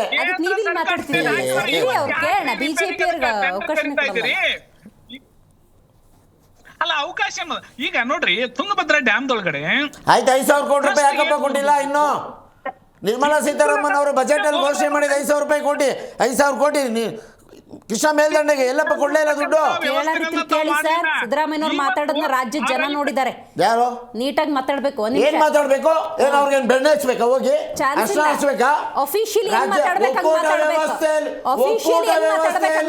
ಬಿಜೆಪಿಯ ಕೇಂದ್ರ ಸರ್ಕಾರ ಯಾವ ರೀತಿ ನಮಗೂ ಗೊತ್ತಿದೆ. ಕರ್ನಾಟಕ ಜನ ಅದನ್ನ ಅಬ್ಸರ್ವ್ ಮಾಡ್ತಾ ಇದ್ದೇವೆ. ಇಡೀ ದೇಶದ ರೈತರಿಗೆ ಯಾವ ರೀತಿ ಟೋಪಿ ಹಾಕಿದ್ರು ಬಿಜೆಪಿ ಅವರು ಗೊತ್ತಿದೆ, ನೋಡ್ತಿದ್ದಾರೆ ಜನ, ಎಲ್ಲಾನು ನೋಡ್ತಿದ್ದಾರೆ. ಒಂದ್ ನಿಮಿಷ ಕುಮಾರ್ ಸರ್, ಒಂದ್ ನಿಮಿಷ ಇರಿ ಸಿದ್ದನಗೌಡ್ರೆ, ಇರಿ ಅನಿಲ್ ನಾಚಪ್ಪರು, ಇರಿ ಸರ್, ಮಾತಾಡ್ತೀನಿ ನಿಮ್ಮ ಜೊತೆ. ಸಿದ್ದನಗೌಡ್ರೆ ಮಾತಾಡ್ತೀನಿ. ಆಡಳಿತ ಮಾಡ್ತಿದ್ದವ್ರು ವಿಪಕ್ಷದಲ್ಲಿದ್ದಾರೆ, ವಿಪಕ್ಷದಲ್ಲಿದ್ದವ್ರು ಆಡಳಿತದಲ್ಲಿದ್ದಾರೆ. ಇವರಿಂದ ಉತ್ತರ ನಿರೀಕ್ಷೆ ಮಾಡೋದು ನಮ್ಮ ಮೂರ್ಖತನ ಆಗುತ್ತೆ. ಆದರೂ ಕೂಡ ಈ ಅಧಿವೇಶನದಲ್ಲಿ ನಾವೇನು ನಿರೀಕ್ಷೆ ಇಟ್ಕೋಬಹುದು? ನೋಡಿ ಮೇಡಮ್, ಈಗಾಗಲೇ ಇದು 14ನೇದು 15ನೇ ಅಧಿವೇಶನ ನಡೀತಿದೆ. ಅದನ್ನ ಯಾಕೆ ಮಾಡಿದ್ರು ಅಂದರೆ, ದಕ್ಷಿಣ ಕರ್ನಾಟಕದಲ್ಲಿ ಈ ಬೆಂಗಳೂರು ಸುತ್ತಮುತ್ತಲಿರೋ ಕರ್ನಾಟಕಕ್ಕೆ ಆದಷ್ಟು ಅನುದಾನಗಳು ಹೋಗ್ತಾ ಇದೆ. ನಾರ್ತ್ ಕರ್ನಾಟಕ ಏನು ಹೇಳ್ತೀರಾ, ಇಲ್ಲಿ 2 ಭಾಗ ಇದೆ, ಒಂದು ಕಲ್ಯಾಣ ಕರ್ನಾಟಕ ಮತ್ತು ಹೈದರಾಬಾದ್ ಕರ್ನಾಟಕ. ಈ ಭಾಗದ ಜನಗಳಿಗಾಗಿರ್ಬೋದು ಇಲ್ಲ ಎಲ್ಲ ವ್ಯವಸ್ಥೆಗಳು ನೆಲೆಗುಂದಿಗೆ ಬಿದ್ದಿದೆ ಅಂತೇಳಿ. ಆದರೆ ಜನ ತಪ್ಪು ತಿಳ್ಕೊಂಡಿರೋದೇನು ಗೊತ್ತಾ, ಬೆಂಗಳೂರಿನಿಂದ ಮತ್ತು ITBTಯಿಂದ ಬಂದಿರೋ ದುಡ್ಡಲ್ಲಿ ಕಲ್ಯಾಣ ಕರ್ನಾಟಕನ ಕಲ್ಯಾಣ ಮಾಡಬೇಕು ಅಂತ ಏನೂ ಇಲ್ಲ. ಈಗಾಗಲೇ ಕಲ್ಯಾಣ ಕರ್ನಾಟಕಕ್ಕೆ ರಾಜಸ್ವ ಉಳಿದಿರೋದು 80,000 ಕೋಟಿ ಉಳಿದಿದೆ. ಯಾವುದರಲ್ಲಿ ಅಂದರೆ, ನೀವು ಈ ಮೈನ್ಸ್ ಮತ್ತು ಜಿಯಾಲಜಿ ಇದರಲ್ಲಿ ಹೋಗಿ ನೋಡಿದರೆ ಈಗಾಗಲೇ 80,000 ಕೋಟಿಯಷ್ಟು ದುಡ್ಡು ಇಲ್ಲೀಗಲ್ ಮೈನಿಂಗ್ ಒಂದರಿಂದನೇ ಅಲ್ಲಿಗೆ ಲಾಸ್ ಆಗಿದೆ ಅಂತ ಬಂದಿದೆ. ಅದು ಟ್ಯಾಕ್ಸಿಂದ 1 ಟನ್ನಿಗೆ 100 ರೂಪಾಯಿ ಕನೆಕ್ಟ್ ಮಾಡೋದ್ರಲ್ಲಿ 80,000 ಕೋಟಿ ಹೋಗಿದೆ. ಅದು ಅಲ್ಲದೆ ಬೇರೆ ಬೇರೆ ಈ ಮೈನ್ಸ್ ಕಂಪನಿಗಳು ಬಾಕಿ ಉಳಿಸ್ಕೊಂಡಿರೋದು 1,20,000 ಕೋಟಿ. ಇದು ಕೇಂದ್ರ ಸರ್ಕಾರ ಮೂಗುದಾರ ಹಾಕಿ ತೆಗಿಬೇಕಾಗುತ್ತೆ. ಇದ್ರ ಬಗ್ಗೆ ಈಗಾಗಲೇ ಚರ್ಚೆಗಳು ಆಗಿತ್ತು. 6-7 ತಿಂಗಳ ಹಿಂದ್ಗಡೆ HK ಪಾಟೀಲ್ ಅವರು, ಕಾನೂನು ಸಚಿವರು ಏನು ಹೇಳಿದ್ರು ಅಂದರೆ, ಯಾವ ಕೇಸ್ಗಳಿದೆ ಅದನ್ನು ಬೇಗನೆ ಇತ್ಯರ್ಥ ಮಾಡಿ 40,000-45,000 ಕೋಟಿ ಬರುತ್ತೆ ಅಂತ. ಕೊನೆಗೊಂದು OTS ಸ್ಕೀಮ್ ಅಂತ ತೊಗೊಂಡ್ಬಂದರು. ಅದರಲ್ಲಿ 10,000 ಕೋಟಿಯಷ್ಟಾದ್ರೂ ಸಹ OTS ಸ್ಕೀಮಲ್ಲಿ ನಾವು ತಗೊಳ್ಳಲ್ಲ ಅಂತ ಕರ್ನಾಟಕ ಸರ್ಕಾರ ಮಾಡ್ತು. ಆದರೆ ನೋಡಿ, ನಾವು ಯಾಕೆ ಹೇಳ್ತಾ ಇದ್ದೀವಿ ಅಂದರೆ, ಆರ್ ಅಶೋಕರ್ ಆಗಿರ್ಬೋದು, ವಿಜೇಂದ್ರ ಆಗಿರ್ಬೋದು, ಏನೂ ಮಾತಾಡೋಕ್ಕಾಗೋದಿಲ್ಲ ಅಂದರೆ, ನೋಡಿ ಕಲ್ಯಾಣ ಕರ್ನಾಟಕಕ್ಕೂ ಒಬ್ಬ ವಿರೋಧ ಪಕ್ಷದ ನಾಯಕ ಇರಬೇಕು. ಎಲ್ಲ ಈ ಕಡೆನೇ ತಗೊಬಂದು ಕೂರಿಸಿದಾಗ ಅವರ ಭಾವನೆಗಳು ಅರ್ಥ ಆಗಲ್ಲ. ಆಮೇಲೆ ನೀವು ಬೆಂಗಳೂರಲ್ಲಿ ಕೂತಿದ್ದೀವಿ ಮೇಡಮ್, ನಾನು ಓದುವ ಪತ್ರಿಕೆಯಲ್ಲಿ ಏನಾಗುತ್ತೆ ಅಂದರೆ, ಬೆಂಗಳೂರು ಎಡಿಷನ್ ಬರುತ್ತೆ. ನನಗೆ ಉತ್ತರ ಕರ್ನಾಟಕದ ಎಡಿಷನ್ ಬರೋದು ಯಾವಾಗ ಗೊತ್ತಾ, ತುಂಬ ದೊಡ್ಡದಾದಾಗ, ಯಾವುದೋ ಮಗು ಹೊಟ್ಟೆಲೆ ತೀರೋದಾಗ, ಇಲ್ಲ ಆಸ್ಪತ್ರೆಯಲ್ಲಿ ತೀರೋದಾಗ, ರಾಜ್ಯ ನ್ಯೂಸ್ ಆದಾಗ. ಇಲ್ಲಾದರೆ ನನಗೆ ಬರೋ ಎಡಿಷನ್ನು, ನನಗೆ ಬರುವಂಥ ಇದೆಯಲ್ಲ ಇನ್ಫಾರ್ಮೇಷನ್ ಇದೆಯಲ್ಲ ನ್ಯೂಸು, ನನಗೆ ಸುತ್ತಮುತ್ತಲು ಮೈಸೂರಿಗೂ ಹೋಗೋದಿಲ್ಲ, ಸುಮಾರು ಭಾಗದಲ್ಲಿ ಬೆಂಗಳೂರು ಎಡಿಷನ್ ನೋಡ್ತೀನಿ, ನಾನು ನೋಡ್ತಾ ಇರ್ತೀನಿ. ಆದರೆ ನಿಜವಾದ ಪ್ರಾಬ್ಲಮ್ ಯಾವಾಗ ಗೊತ್ತಾಗುತ್ತೆ ಗೊತ್ತಾ, ನೀವು ಇವತ್ತು ಈ ರಾಜ್ಯ ಸರ್ಕಾರದಲ್ಲಿ ಬಹುತೇಕ ಬಲಶಾಲಿ ಮಂತ್ರಿಗಳು ಉತ್ತರ ಕರ್ನಾಟಕದಿಂದ ಬರ್ತಾರೆ. ಅವರಷ್ಟು ಜನ ನೀವು ಸರ್ವೆ ಮಾಡಿ ನೋಡಿ, ಅವರಷ್ಟು ಜನ ಮನೆಗಳು ಬೆಂಗಳೂರಿನಲ್ಲೇ ಇದೆ, ಅವರಷ್ಟು ಜನ ಉದ್ಯಮಗಳಲ್ಲಿದೆ, ಮ್ಯಾನೇಜರ್ಗಳನ್ನ ಬಿಟ್ಟಿರ್ತಾರೆ. ಇದಕ್ಕೊಂದು ಆ್ಯಡ್ ಆನ್ ಮಾಡ್ತೀನಿ. ಎಷ್ಟೋ ಜನ ಈ ಜನಸಾಮಾನ್ಯರ ಮತದಾರ ಪ್ರಭುಗಳು ಈ ಮಾಧ್ಯಮದವ್ರನ್ನ ಮತ್ತೊಬ್ಬರನ್ನ ಕರ್ಕೊಂಡೋದ್ರೆ, ಈ ನಮ್ಮ ನಾಯಕರು ನೋಡಿ, ಇದರ ಶಾಸಕರು ನೋಡಿ, ಅಲ್ಲಿವರೆಗಿದೆಯಲ್ಲ ಅದು ನಮ್ಮ ನಾಯಕರದ್ದೇ ಜಮೀನು ಅಂತ ಹೇಳ್ಕೊಳಕ್ ಇವ್ರಿಗೆ ಖುಷಿ. ಅದು ಆದ್ರೆ ಇವ್ರ ಪಾಲಿಗೆ ಝೀರೋ. ಆಮೇಲೆ ಇನ್ನೂ ಒಂದು ಮುಖ್ಯವಾದ ವಿಷಯ, ಯಾವುದೇ ನೀವು ಉತ್ತರ ಕರ್ನಾಟಕದ ರಾಜಕಾರಣಿಗಳ ಮನೆಗಳನ್ನ ನೋಡಿ, ಕಾಂಪೌಂಡಿಂದ 200 ಮೀಟರ್ ಒಳಗಡೆ ಇರುತ್ತೆ. ಎಲ್ಲ ಅರಮನೆಗಳನ್ನ ಕಟ್ಕೊಂಡಿದ್ದಾರೆ. ಯಾಕೆಂದರೆ ಜನಸಾಮಾನ್ಯ ಅಲ್ಲಿಗೆ ಹೋಗೋಕ್ಕೆ ಆಗೋದಿಲ್ಲ. ಇವತ್ತು ನಾವೇನು ಮಾತಾಡ್ತಿದ್ವಿ, ಇವಾಗ ಬೆಳಗಾವಿ ಅಧಿವೇಶನಕ್ಕೆ 92 ವಿವಿಧ ಸಂಸ್ಥೆಗಳು ಏನು ಬಂದು ಪ್ರೊಟೆಸ್ಟ್ ಮಾಡ್ತಾರೆ ಅಂತ ಹೇಳ್ತಾರೆ. ಯಾಕೆ ಮಾಡ್ತಾ ಇದ್ದಾರೆ ಅಂದರೆ, ಕೈಗೆ ಸಿಗಲ್ವಲ್ಲ ಇವರೆಲ್ಲ ಬೆಂಗಳೂರಲ್ಲಿ ಬಂದು ಕೂತ್ಕೊಂಡಿರೋದ್ರಿಂದ ಅಲ್ಲಿಂದ ಗೆದ್ದು ಬರ್ತಾರೆ. ಇವತ್ತು ಸುಮಾರು 7-8 ಬಾರಿ ಮಲ್ಲಿಕಾರ್ಜುನ ಖರ್ಗೆ ಅವರು ಗೆದ್ದು ಬಂದಿದ್ದಾರೆ. ಆ ಭಾಗದ ಅತಿ ದೊಡ್ಡ ನಾಯಕಲ್ದಲ್ಲಿ ಇಡೀ ಭಾರತ ದೇಶದ ಕಾಂಗ್ರೆಸ್ಸಿನ ಪ್ರೆಸಿಡೆಂಟ್, ಅಂಥ ದೊಡ್ಡ ನಾಯಕನೂ ಸಹ ನಿಮ್ಮ ಹೈದರಾಬಾದ್ ಕರ್ನಾಟಕಕ್ಕೆ ಏನೂ ಸಹ ಮಾಡೋಕ್ಕಾಗಲಿಲ್ಲ. 1-2 ಹಾಸ್ಪಿಟ್ಲುಗಳನ್ನ ಮಾಡಿಬಿಟ್ಟು ನಾನು ಕೈ ತೊಳ್ಕೊಂಡೆ ಅಂದರೆ ಹೆಂಗಿರುತ್ತೆ. ಆದರೆ ನೀವು ಅವರ ಆಸ್ತಿಗಳನ್ನ ನೋಡ್ಬೇಕು. ನೀವು ಪರ್ಸ್ನಲ್ ವೆಲ್ತ್ ಇದೆಯಲ್ಲ ಮೇಡಮ್, ಎಲ್ಲ ರಾಜಕಾರಣಿಗಳದು ಅತಿ ಹೆಚ್ಚಾಗಿದೆ. ನೀವು ಮಲ್ಲಿಕಾರ್ಜುನ್ ಖರ್ಗೆ ಅವ್ರ ಫ್ಯಾಮಿಲಿಯವರಾಗಿರ್ಬೋದು, ನೀವು ಇವತ್ತೇನು ಮಹಿಳಾ ಸಚಿವರಾಗಿರುವಂಥ ಲಕ್ಷ್ಮೀ ಹೆಬ್ಬಾಳ್ಕರ್ ಆಗಿರ್ಬೋದು, ಇಲ್ಲ ಸತೀಶ್ ಜಾರಕಿಹೊಳಿ ಫ್ಯಾಮಿಲಿ ಆಗಿರ್ಬೋದು, ಇವ್ರನ್ನೆಲ್ಲ ನಾವೇನಂತ ಹೇಳ್ತೀವಿ ಅಂದರೆ ಮಹಾರಾಜರು, ರಾಜರು, ಆ ರೀತಿ ಹೇಳ್ತಿದ್ದೀವಿ. ಬಿಟ್ಟರೆ ಯಾವುದೇ ನೋಡಿ, ನೀವು ಗುಲ್ಬರ್ಗಕ್ಕೆ ಹೋಗಿ, ರಾಯಚೂರಿಗೆ ಹೋಗಿ, ಒಳ್ಳೊಳ್ಳೆ ಎಜುಕೇಷನ್ ಇನ್ಸ್ಟಿಟ್ಯೂಟ್ಗಳಿದೆ, ಗೌರ್ಮೆಂಟ್ ಕಾಲೇಜ್ಗಳಿದೆ. ಎಲ್ಲ ಮಕ್ಕಳು ಮೇಡಮ್, ನೀವು ಯಾವುದೇ ಈ ಉತ್ತರ ಕರ್ನಾಟಕದ ಮಕ್ಕಳುಗಳನ್ನ ಮಾತಾಡಿಸಿ, ನೀವು ಕನ್ನಡ ಅಲ್ಲ ಇಂಗ್ಲೀಷಲ್ಲಿ MA ಪಡೆದಿರ್ತಾರೆ ಅವರು. ಆದರೆ ಅವ್ರು ಯಾರಿಗೂ ಕೆಲಸ ಸಿಗೋದಿಲ್ಲ. ಆಯಿತಾ? ಏನಾಗುತ್ತೆ ಅಂದರೆ, ನೀವು ಅಲ್ಲಿಯ ಮೈನ್ಸ್ ಎಲ್ಲನೂ ಖಾಲಿ ಮಾಡಿ ಅಲ್ಲಿಯ ಇಡೀ ದುಡ್ಡನ್ನು ನಾವು ಬೆಂಗಳೂರವ್ರು ಎಂಜಾಯ್ ಮಾಡ್ತಾ ಇದ್ದೀವಿ. ಸುಳ್ಳು ಜನ ನಾವು ತಿಳ್ಕೊಂಡಿರೋದೇನು ಅಂದರೆ ಬೆಂಗಳೂರು IT ಇಂದನೇ ನಮಗೆ ದುಡ್ಡು ಬರ್ತಿದೆ ಅನ್ನೋದನ್ನ ನೀವು ತಪ್ಪಾಗಿ ತಿಳ್ಕೊಂಡಿದ್ದೀವಿ. ನಾವು 8-10 ವರ್ಷಗಳಲ್ಲಿ ಅಲ್ಲಿ ಲೂಟಿ ಹೊಡೆದಿರಲ್ಲ ದುಡ್ಡು, ಅದು ಬೆಂಗಳೂರಿನ 4ರಷ್ಟು ದುಡ್ಡು ಬಂದಿದೆ ಮೇಡಮ್. ಆದರೆ ಆ ಭಾಗಕ್ಕೆ ಯಾರೂ ಸಹ ಯಾವುದೇ ಲಾಭನೂ ಮಾಡಿಕೊಟ್ಟಿಲ್ಲ. ಆಮೇಲೆ ಕೇಂದ್ರ ಸರ್ಕಾರದ್ದು ದೊಡ್ಡ ತಪ್ಪಿದೆ ಇದರಲ್ಲಿ. ಯಾಕಂದರೆ ಕೇಂದ್ರ ಸರ್ಕಾರ ಯಾವ ಸಮಯದಲ್ಲಿ, ಈ ಕೇಂದ್ರ ಸರ್ಕಾರ ಅಂದರೆ ನಾನು ಕಾಂಗ್ರೆಸ್ಸು ಹೇಳ್ತಾ ಇದ್ದೀನಿ, BJPನೂ ಹೇಳ್ತಾ ಇದ್ದೀನಿ. BJP ಸರ್ಕಾರ 2.5 ವರ್ಷ ಹಿಂದೆ ತಾನೇ ಹೋಗಿರೋದು, ಇದೇನು 25 ವರ್ಷ ಹಿಂದೆ ಹೋಗಿಲ್ವಲ್ಲ. ಅದಕ್ಕಿಂತ ಹಿಂದೆ ಇವ್ರು ಏನು ಮಾಡಿದ್ರು ಕಲ್ಯಾಣ ಕರ್ನಾಟಕಕ್ಕೆ? ಏನೂ ಮಾಡಲಿಲ್ಲ. ಕಾಂಗ್ರೆಸ್ ಸರ್ಕಾರನೂ ಅಷ್ಟೇ, ಪ್ರತಿ ವರ್ಷ ಅಲ್ಲಿ ಅಧಿವೇಶನದಲ್ಲಿ ಹೋಗೋದು 21-30 ಕೋಟಿ ಖರ್ಚು ಮಾಡೋದು, ವಾಪಸ್ ಬರೋದು. ಇವತ್ತು ನೀವು ಯಾವುದೇ ಪ್ರಧಾನಮಂತ್ರಿ ಬಂದು ಅಲ್ಲಿ ಯಾವುದಾದ್ರೂ ಹೊಸ ಶಂಕುಸ್ಥಾಪನೆ ಮಾಡಿದಾರ? ಅವರೆಲ್ಲ ಬಂದು ಮಾಡುವಂಥದ್ದು ಬೆಂಗಳೂರಿಗೆ. ಬೆಂಗಳೂರಲ್ಲಿ ಮಾತ್ರ ನೀವು ಶಂಕುಸ್ಥಾಪನೆ ಮಾಡೋದು. ಇವತ್ತು ನಮ್ಮ ಉಪಮುಖ್ಯಮಂತ್ರಿಗಳು ಮಾತಾಡ್ತಿರೋದ್ರೇನು, ನಾನು ಬೆಂಗಳೂರಲ್ಲಿ ಟನಲ್ ರೋಡ್ ಮಾಡ್ತೀನಿ, 90,000 ಕೋಟಿ ಖರ್ಚು ಮಾಡ್ತೀನಿ ಅಂತ. ಯಾಕೆ ಬೇರೆ ಬೇರೆ ರಾಜ್ಯಗಳಲ್ಲೂ ಬೇರೆ ಬೇರೆ ಜಿಲ್ಲೆಗಳಲ್ಲೂ ಯಾಕೆ ಮಾಡ್ತಿಲ್ಲ? ಅಲ್ಲಿ ಮಾಮೂಲಿ ರಸ್ತೆ ಮಾಡಿದ್ರೆ ಸಾಕು. ರಸ್ತೆ ಮೇಡಮ್, ಮಕ್ಕಳಿಗೆ ಅಲ್ಲಿ ಇರುವ ಮಕ್ಕಳುಗಳಿಗೆ ಸರಿಯಾದ ಒಂದು ಮಾರ್ಗದರ್ಶನ ಕೊಟ್ಟರೆ ಸಾಕು, ನೀವೇನೂ ಬೇಕಾಗಿಲ್ಲ. ಆ ಮಕ್ಕಳುಗಳನ್ನ ಇಲ್ಲಿ ಕರ್ಕೊಬಂದು ಇಲ್ಲಿ ಹಾಸ್ಟೆಲ್ ಫೆಸಿಲಿಟಿಗಳು ಏನಾದರೂ ಒಳ್ಳೇದು ಮಾಡಿದರೆ ಅವ್ರು ಒಳ್ಳೊಳ್ಳೆ ಉತ್ತಮ ವ್ಯಾಸಂಗಕ್ಕೆ ಹೋಗ್ತಾರೆ.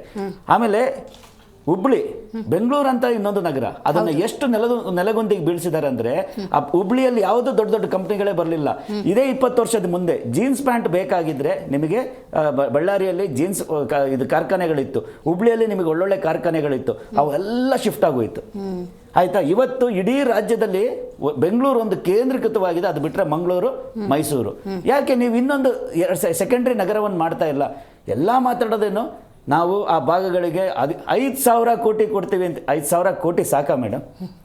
ಇರೋಂಥ 9 ಜಿಲ್ಲೆಗಳಿಗೆ 5,000 ಕೋಟಿಯಲ್ಲಿ ನೀವು ಏನು ಮಾಡೋಕ್ಕಾಗುತ್ತೆ? ಅದಾದಮೇಲೆ ಹೇಳ್ತಾರೆ ಹೈದರಾಬಾದ್ ಕರ್ನಾಟಕಕ್ಕೆ ಮಾತ್ರ 5,000 ಕೋಟಿ ಕೊಡ್ತೀವಿ ಅಂತ.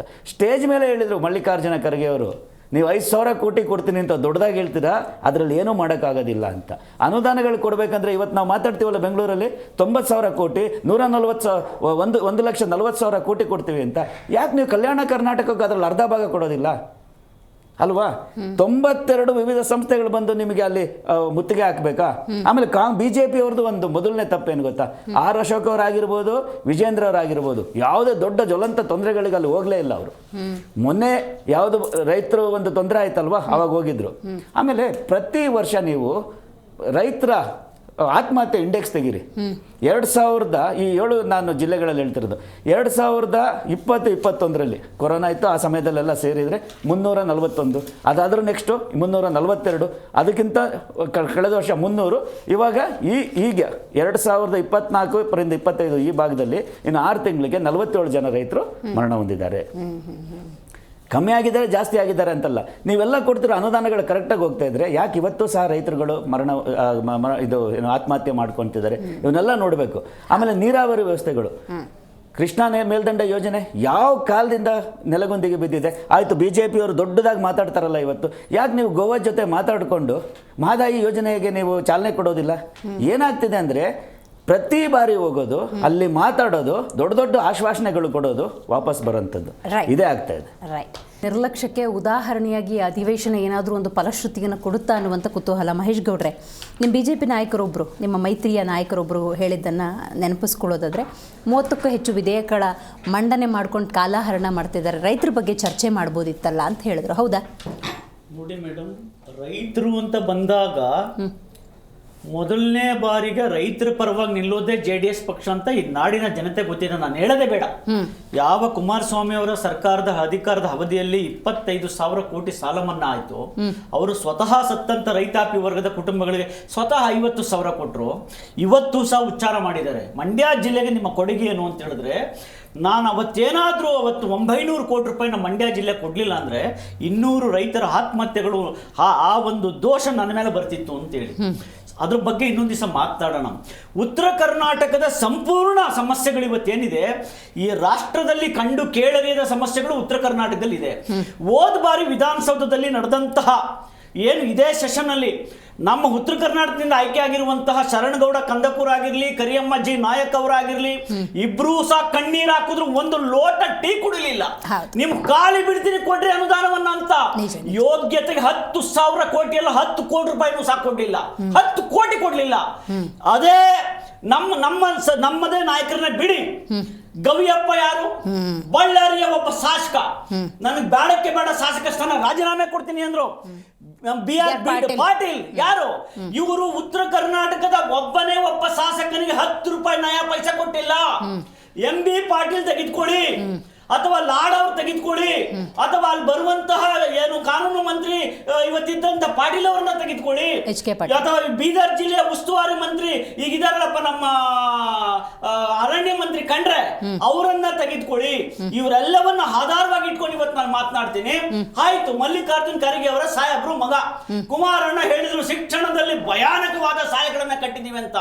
ಇದೇ ಮಲ್ಲಿಕಾರ್ಜುನ್ ಖರ್ಗೆ ಸಾಹೇಬ್ರ ಕಲಬುರಗಿ ಕ್ಷೇತ್ರ ಇವತ್ತು ಹೀನಾಯ ಸ್ಥಿತಿಯಲ್ಲಿ ಇದೆ. ಶಿಕ್ಷಣದಲ್ಲಿ ತಿತ್ತೋಗಿರುವಂತ ಶಾಲೆಗಳು, ತಿತ್ತೋಗಿರುವಂತ ಶಿಕ್ಷಣ ಇವತ್ತು ನಂಬರ್ 1 ಸ್ಥಾನದಲ್ಲಿ ಇರಬೇಕಂತ ಕಲಬುರಗಿ ಜಿಲ್ಲೆ ಇವತ್ತು ಹೇಳ್ಕೊಳ್ಳೋದಕ್ಕೆ ಅಸಾಧ್ಯವಾದಂತ ಜಿಲ್ಲೆಯಾಗಿ ಕೂತಿದೆ. ಇದು ಶಿಕ್ಷಣದಲ್ಲಿ ಇವರು ಮಾಡಿರುವಂತ ದೊಡ್ಡ ಗಣಂದಾರಿ ಕೆಲಸ.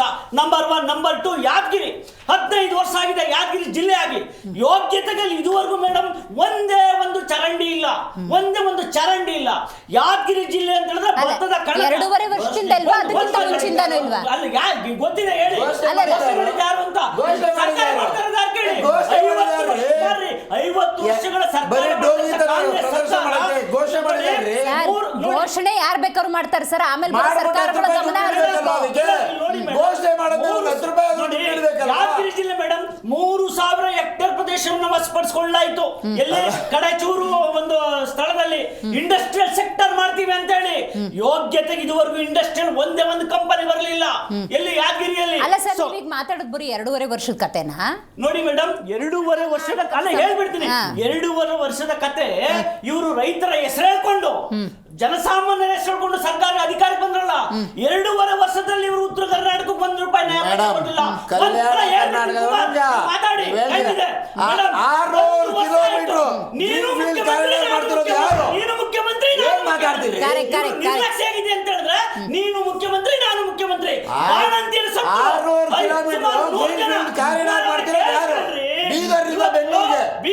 ಬೀದರ್ ಮಾತಾಡ್ತೀನಿ ಕೇಳಿಸ್ಕೊಳ್ಳಿ.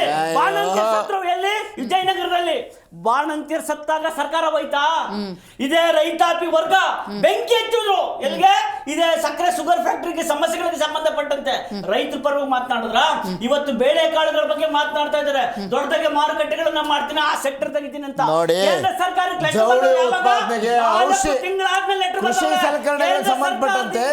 ಇವತ್ತೇನು ಬೆಳೆ ಆಗಿದೆ ಇದಕ್ಕೆ ನಿಮ್ಮನ್ನ ರೈತರು ಎಷ್ಟನ್ನು ಸತ್ತಿದ್ದಾರೆ? ನಾಗಪ್ಪ ಹೇಳಿದ್ರು ಬಗ್ಗೆ ಮಾತಾಡ್ತೀನಿ.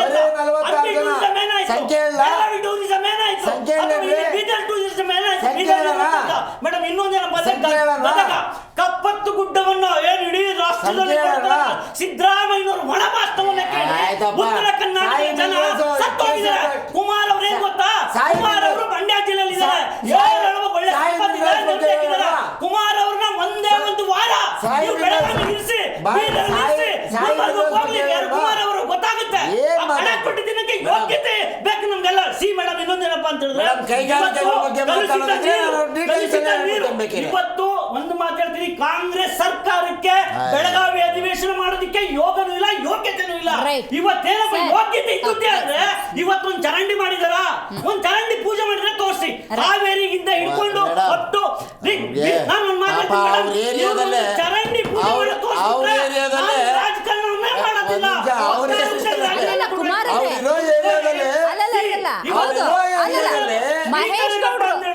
ಮಹೇಶ್ ಗೌಡ್ರು ಹೇಳೋದನ್ನ ಯಾಕೆ ಒಪ್ಕೋಬೇಕಾಗತ್ತೆ ಅಂತ ಹೇಳಿದ್ರೆ, ನೀವೆಲ್ಲನೂ ಸರಿಯಾದ ರೀತಿಯಲ್ಲಿ ಮಾಡ್ಕೊ ಬಂದಿದ್ರೆ ಅಲ್ಲಿ ಸಂಘಟನೆಗಳು ಬಂದು ಹೋರಾಟ ಮಾಡೋ ಅಗತ್ಯ ಇರಲಿಲ್ಲ. ಕಡೆ ಪಕ್ಷ ಆಯ್ತು ಮೇಡಮ್, ನಾನು ಒಪ್ಕೋತೇನೆ ನಿಮ್ಮ ಮಾತನ್ನ. ಕಳೆದ ಹೈದರಾಬಾದ್ 371J ಆರ್ಟಿಕಲ್ನ ಮನಮೋಹನ್ ಸಿಂಗ್ ಅವರು ಏನು ಮಾಡಿದ್ರು, ಅದಾದ ನಂತರ 5,000 ಕೋಟಿ ರೂಪಾಯಿಗಳು ಏನು ನಿಗದಿ ಮಾಡಿ ನಾವು ಇಟ್ಟಿದ್ದೇವೆ, ಅದ್ರ ಪ್ರಕಾರ ಹಣ ಕೊಟ್ಕೊಂಬಂದ್ರೆ ಅವರು. ಇವರಿಷ್ಟೆಲ್ಲ ಏನು ಹೇಳ್ತಾ ಇದ್ದಾರಲ್ಲ ನೋಡಿ, ವರ್ಷ 2018-19 1,500 ಕೋಟಿ, 19-20 3,007 ಕೋಟಿ, 20-21 1,550 ಕೋಟಿ, 21-22 1,492 ಕೋಟಿ, 22-23 3,000 ಕೋಟಿ. ಮೇಡಮ್ 175 ತಾಲೂಕುಗಳಲ್ಲಿ 114 ತಾಲೂಕುಗಳು ಹಿಂದುಳಿದಿದ್ದಾವೆ. 39 ತಾಲೂಕುಗಳನ್ನ ಸೇರಿಸಲಾಗಿದೆ. ಏನಕ್ಕೆ? ಹೊಸದಾಗಿ ಅದಕ್ಕೆ ಏನು ಸ್ವಾಮಿ 1500 ಕೋಟಿ ಸರ್ ಅನಿಲ್ ಅವ್ರು ಆಗ್ಲೇ ಉಲ್ಲೇಖ 5,000 ಕೋಟಿ ರೂಪಾಯಿ 5 ರೂಪಾಯಿಗೆ ಸಮ ಅಂತ ಹೇಳ್ತಾ ಇದ್ದಾರೆ. ನೀವು 1,500 ಕೋಟಿ ರೂಪಾಯಿ ಯಾವ ಡೇಟಲ್ಲಿ ಹೇಳ್ತಾರೆ? ಡೇಟ್ ಯಾವ್ದು ಹೇಳ್ತಿದ್ದೀನಿ ಹೇಳಿ? ಪದ ನಾನು ಸರಿಯಾಗಿ ಬಳಸಿ. ಯಾವ ಇಯರ್ದು ಹೇಳ್ತಾ ಇದ್ದೀನಿ ಹೇಳಿ? ನಾವು ಘೋಷಣೆ ಮಾಡೋದು 5,000 ಕೋಟಿ 2018 19 23ವರೆಗೂ ಇದ್ದಂಥ ಸರ್ಕಾರ ಕೊಟ್ಟದ್ದನ್ನು ಹೇಳ್ತಾ ಇರೋದು ನಾನು. ನಾವು ಕೊಡ್ತಾ ಇರೋದು ಪ್ರತಿ ವರ್ಷ 5,000 ಕೋಟಿ. ಒಂದು ನಿಮಿಷ ಇರಿ ಸರ್, ಆಯ್ತು ರೀ, ಒಂದು ನಿಮಿಷ ಮೇಡಮ್ ಮೇಡಮ್ ಮೇಡಮ್ ಮೇಡಮ್ ಈಗ ಆಯ್ತು ಬಿಡಿಯಪ್ಪ, ಆಯ್ತು ನೀವೇ ಮೇಡಮ್ ಕೃಷಿ ಕಾರಿಡಾರ್ ಬೀದರ್ನಿಂದ ಬೆಂಗಳೂರಿಗೆ 600 ಕಿಲೋಮೀಟರ್ದು ಗ್ರೀನ್ ಫೀಲ್ಡ್ ಕಾರಿಡಾರ್ ಮಾಡ್ತಾ ಇರೋದು ಯಾರು? ಕಾಂಗ್ರೆಸ್ ಸರ್ಕಾರ ಮಾಡ್ತಿದ್ಯಾ, BJP ಸರ್ಕಾರ ಮಾಡ್ತಿದ್ಯಾ? ಜವಳಿ ಉದ್ಯಮ, ಒಂದು ನಿಮಿಷ ನೀವು ಹೇಳಿದ್ರಿ, ನಿಮ್ಮ ಜವಳಿ ಉದ್ಯಮ, ಔಷಧ ಕ್ಷೇತ್ರ ಮತ್ತು ಕೃಷಿ ಉಪಕರಣಗಳ ಕ್ಷೇತ್ರ ಬೀದರ್ನಿಂದ ಬಳ್ಳಾರಿ ತನಕ ಈ ಕಾರಿಡಾರ್ನಿಂದ ಅಂದ್ರೆ ಈ 89 ರೈತ ಸಂಘಟನೆಗಳನ್ನ ಕುಮಾರ್ ಸರ್ ಆ 89 ಸಂಘಟನೆಗಳನ್ನ ನಾವೆಲ್ಲ ಇದನ್ನ ಮಾಡ್ತಿದ್ದೀವಿ ಅಂತ ತೋರ್ಸಕ್ ಕರೆದ್ರಾ? ನೋಡಿ ಒಂದು ನಿಮಿಷ, ಇದರಲ್ಲಿ ಪಾಲ್ದಾರರು ಯಾರ್ಯಾರಿದ್ದಾರೆ? ಯಾರ್ಯಾರಿದ್ದಾರೆ ಪಾಲ್ದಾರರು ಹೇಳಿ?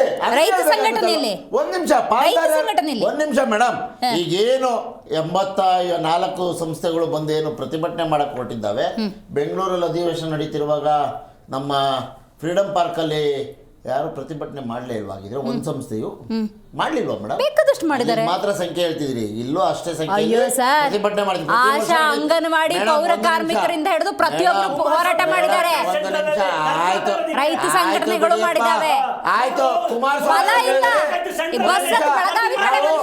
ಗ್ರೀನ್ ಫೀಲ್ಡ್ ಕಾರಿಡಾರ್ ಮಾಡ್ತಿದೀವಿ ಕುಮಾರಸ್ವಾಮಿ ಅವ್ರಿಗೆ ಹೇಳಿ, ಅಲ್ಲಿಂದ ಇಲ್ಲಿವರೆಗೂ 12 ಜಿಲ್ಲೆಗಳಿಗೂ ಒಂದೊಂದು ಫ್ಯಾಕ್ಟ್ರಿ ತರ ಕೇಳಪ್ಪ. ರೈಟ್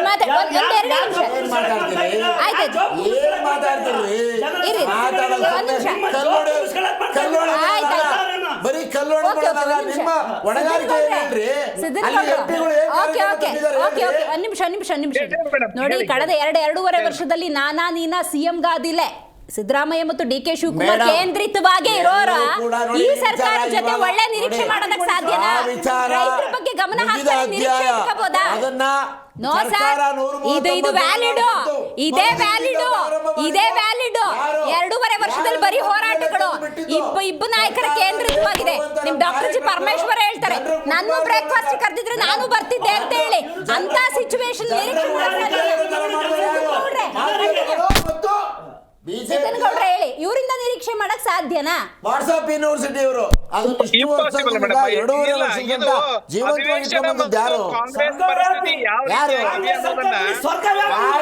ಮೋದಿ ಬದಲಾವಣೆ ಏನಲ್ಲಿ ಆಯ್ತು. ಮೋದಿ ಅಮಿತ್ ಶಾ ಇಬ್ರು ಅವ್ರ ಹೈಕಮಾಂಡ್ ಹತ್ರ ಹೋಗಿರಲ್ಲ ಕೇಶವ ಕೃಪಾಗೆ, ಅಲ್ಲೇನು ನಾಗ್ಪುರಕ್ಕೆ ನಡೀತಲ್ಲಿ 75 ವರ್ಷ ಖಾಲಿ ಮಾಡ್ಬೇಕಲ್ಲ ಸೀಟು. ನಾಗಪುರದಲ್ಲಿ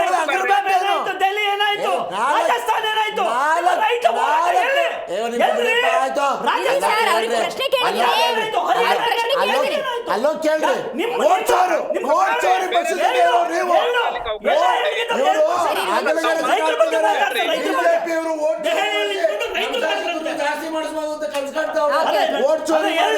ನಮ್ ಶಾಸಕರು ಜಾಸ್ತಿ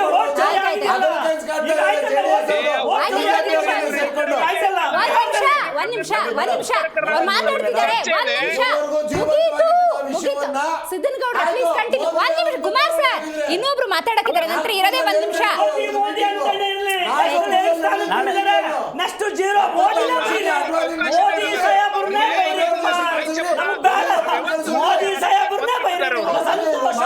ನಾಳೆ ಮಾತಾಡ್ತೀನಿ ಬಿಡಿ. ಸಿದ್ದನಗೌಡ್ರೆ ಕಂಟಿನ್ಯೂ ಮಾಡಿ ದಯವಿಟ್ಟು. ಹಲೋ ಹೇಳಿ, ಕಂಟಿನ್ಯೂ ಮಾಡಿ ಕ್ವಿಕ್. ಏನಿಲ್ಲ ಮೇಡಮ್, ಇದು ಅಧಿವೇಶನ ಕರೆದಿರತಕ್ಕಂಥದ್ದು 10 ದಿನ ಉತ್ತರ ಕರ್ನಾಟಕದ ಬಗ್ಗೆ ಚರ್ಚೆ ಮಾಡ್ತಕ್ಕಂಥದ್ದು. ಅದರಲ್ಲಿ ಒಬ್ರು ಶಾಸಕರು ಈಗಾಗಲೇ ಮೇಟಿ ಅವರು ತೀರ್ಕೊಂಡ್ರು. 1ನೇ ದಿನ ಕಲಾಪಗಳು ನಡೆಯಲು ಅನ್ನೋದು ಸರ್ಕಾರಕ್ಕೂ ಕೂಡ ಗೊತ್ತು. ಅದಾದ ನಂತರ 2 ದಿನಗಳಲ್ಲಿ ಮೇಲ್ಗಡೆ ಬುಧವಾರ ಗುರುವಾರ ಒಂದು ಅಧಿವೇಶನದೊಳಗಡೆ ಚರ್ಚೆ ಮಾಡ್ಲಿಕ್ಕೆ ಉತ್ತರ ಕರ್ನಾಟಕದ ಬಗ್ಗೆ ಅವಕಾಶ ಕೊಡ್ತೇವೆ ಅಂತ ಹೇಳಿರ್ತಕ್ಕಂಥ ಸರ್ಕಾರ. ಅದನ್ನು ಬಿಟ್ಟು 32 ಇವೇನು ಅಜೆಂಡಾಗಳು ಗ್ರೇಟರ್ ಬೆಂಗಳೂರು ಅವುಗಳನ್ನೆಲ್ಲ ತಂದು ಉತ್ತರ ಕರ್ನಾಟಕದಲ್ಲಿ ಮಸೂದೆಯನ್ನ ಮಂಡನೆ ಮಾಡ್ಲಿಕ್ಕೆ ಅವಕಾಶವನ್ನ ಕೋರಿರ್ತಕ್ಕಂಥದ್ದು. ಇವೆಲ್ಲ ಸರ್ಕಾರಗಳು ಏನು ಅಂತ ಹೇಳಿದ್ರೆ ಆಗ ಉತ್ತರ ಇದ್ದೇ ಇರುತ್ತೆ. ಕರ್ನಾಟಕ ಒಳಗಡೆ 4 ದಿವಸ ಸ್ಪಾಯ್ಲ್. ಮಜಾ ಯಾವ ಅಧಿವೇಶನ ನಡೆದ್ರು ಬಿಡಿ ಸಿದ್ದರಾಮಯ್ಯ ಘಾಟಿ, ನಿಮ್ ಕಾಂಟೆಕ್ಸ್ಟ್ ನಂಗೆ ಅರ್ಥ ಆಯ್ತು. ಅನಿಲ್ ಅವರೇ ನೀವು ಹೇಳಬೇಕು. ನೀವಿದ್ದಾಗಲೂ ಮಾಡಿದ್ದೀರಾ, ನಾವಿದ್ದಾಗಲೂ ಮಾಡಿದ್ವಿ, ಇನ್ನೊಬ್ರು ಇದ್ದಾಗಲೂ ಆಯ್ತು ಮಾಡ್ತಾರೆ. ಉತ್ತರ ಕರ್ನಾಟಕದ ಸಮಸ್ಯೆಗಳಿಗೆ ಪರಿಹಾರ ಅನ್ನೋ ಲೇಪನ ಕೊಡಬೇಡಿ ಅನಿಲ್. ಆಯ್ತು ಕುಮಾರ್ ಅವ್ರೆ, ಇಲ್ಲಿ ಕೇಳಿ. ವೈದ್ಯರಿಗೆ ಹೋಗಿ ಹೇಳಿದ್ದು ಹಾಲು ಕುಮಾರಸ್ವಾಮಿಗಳು ಆಡಳಿತ ಪಕ್ಷಕ್ಕೂ ಅದೇ ಬೇಕು, ವಿಪಕ್ಷಕ್ಕೂ ಅದೇ ಬೇಕು.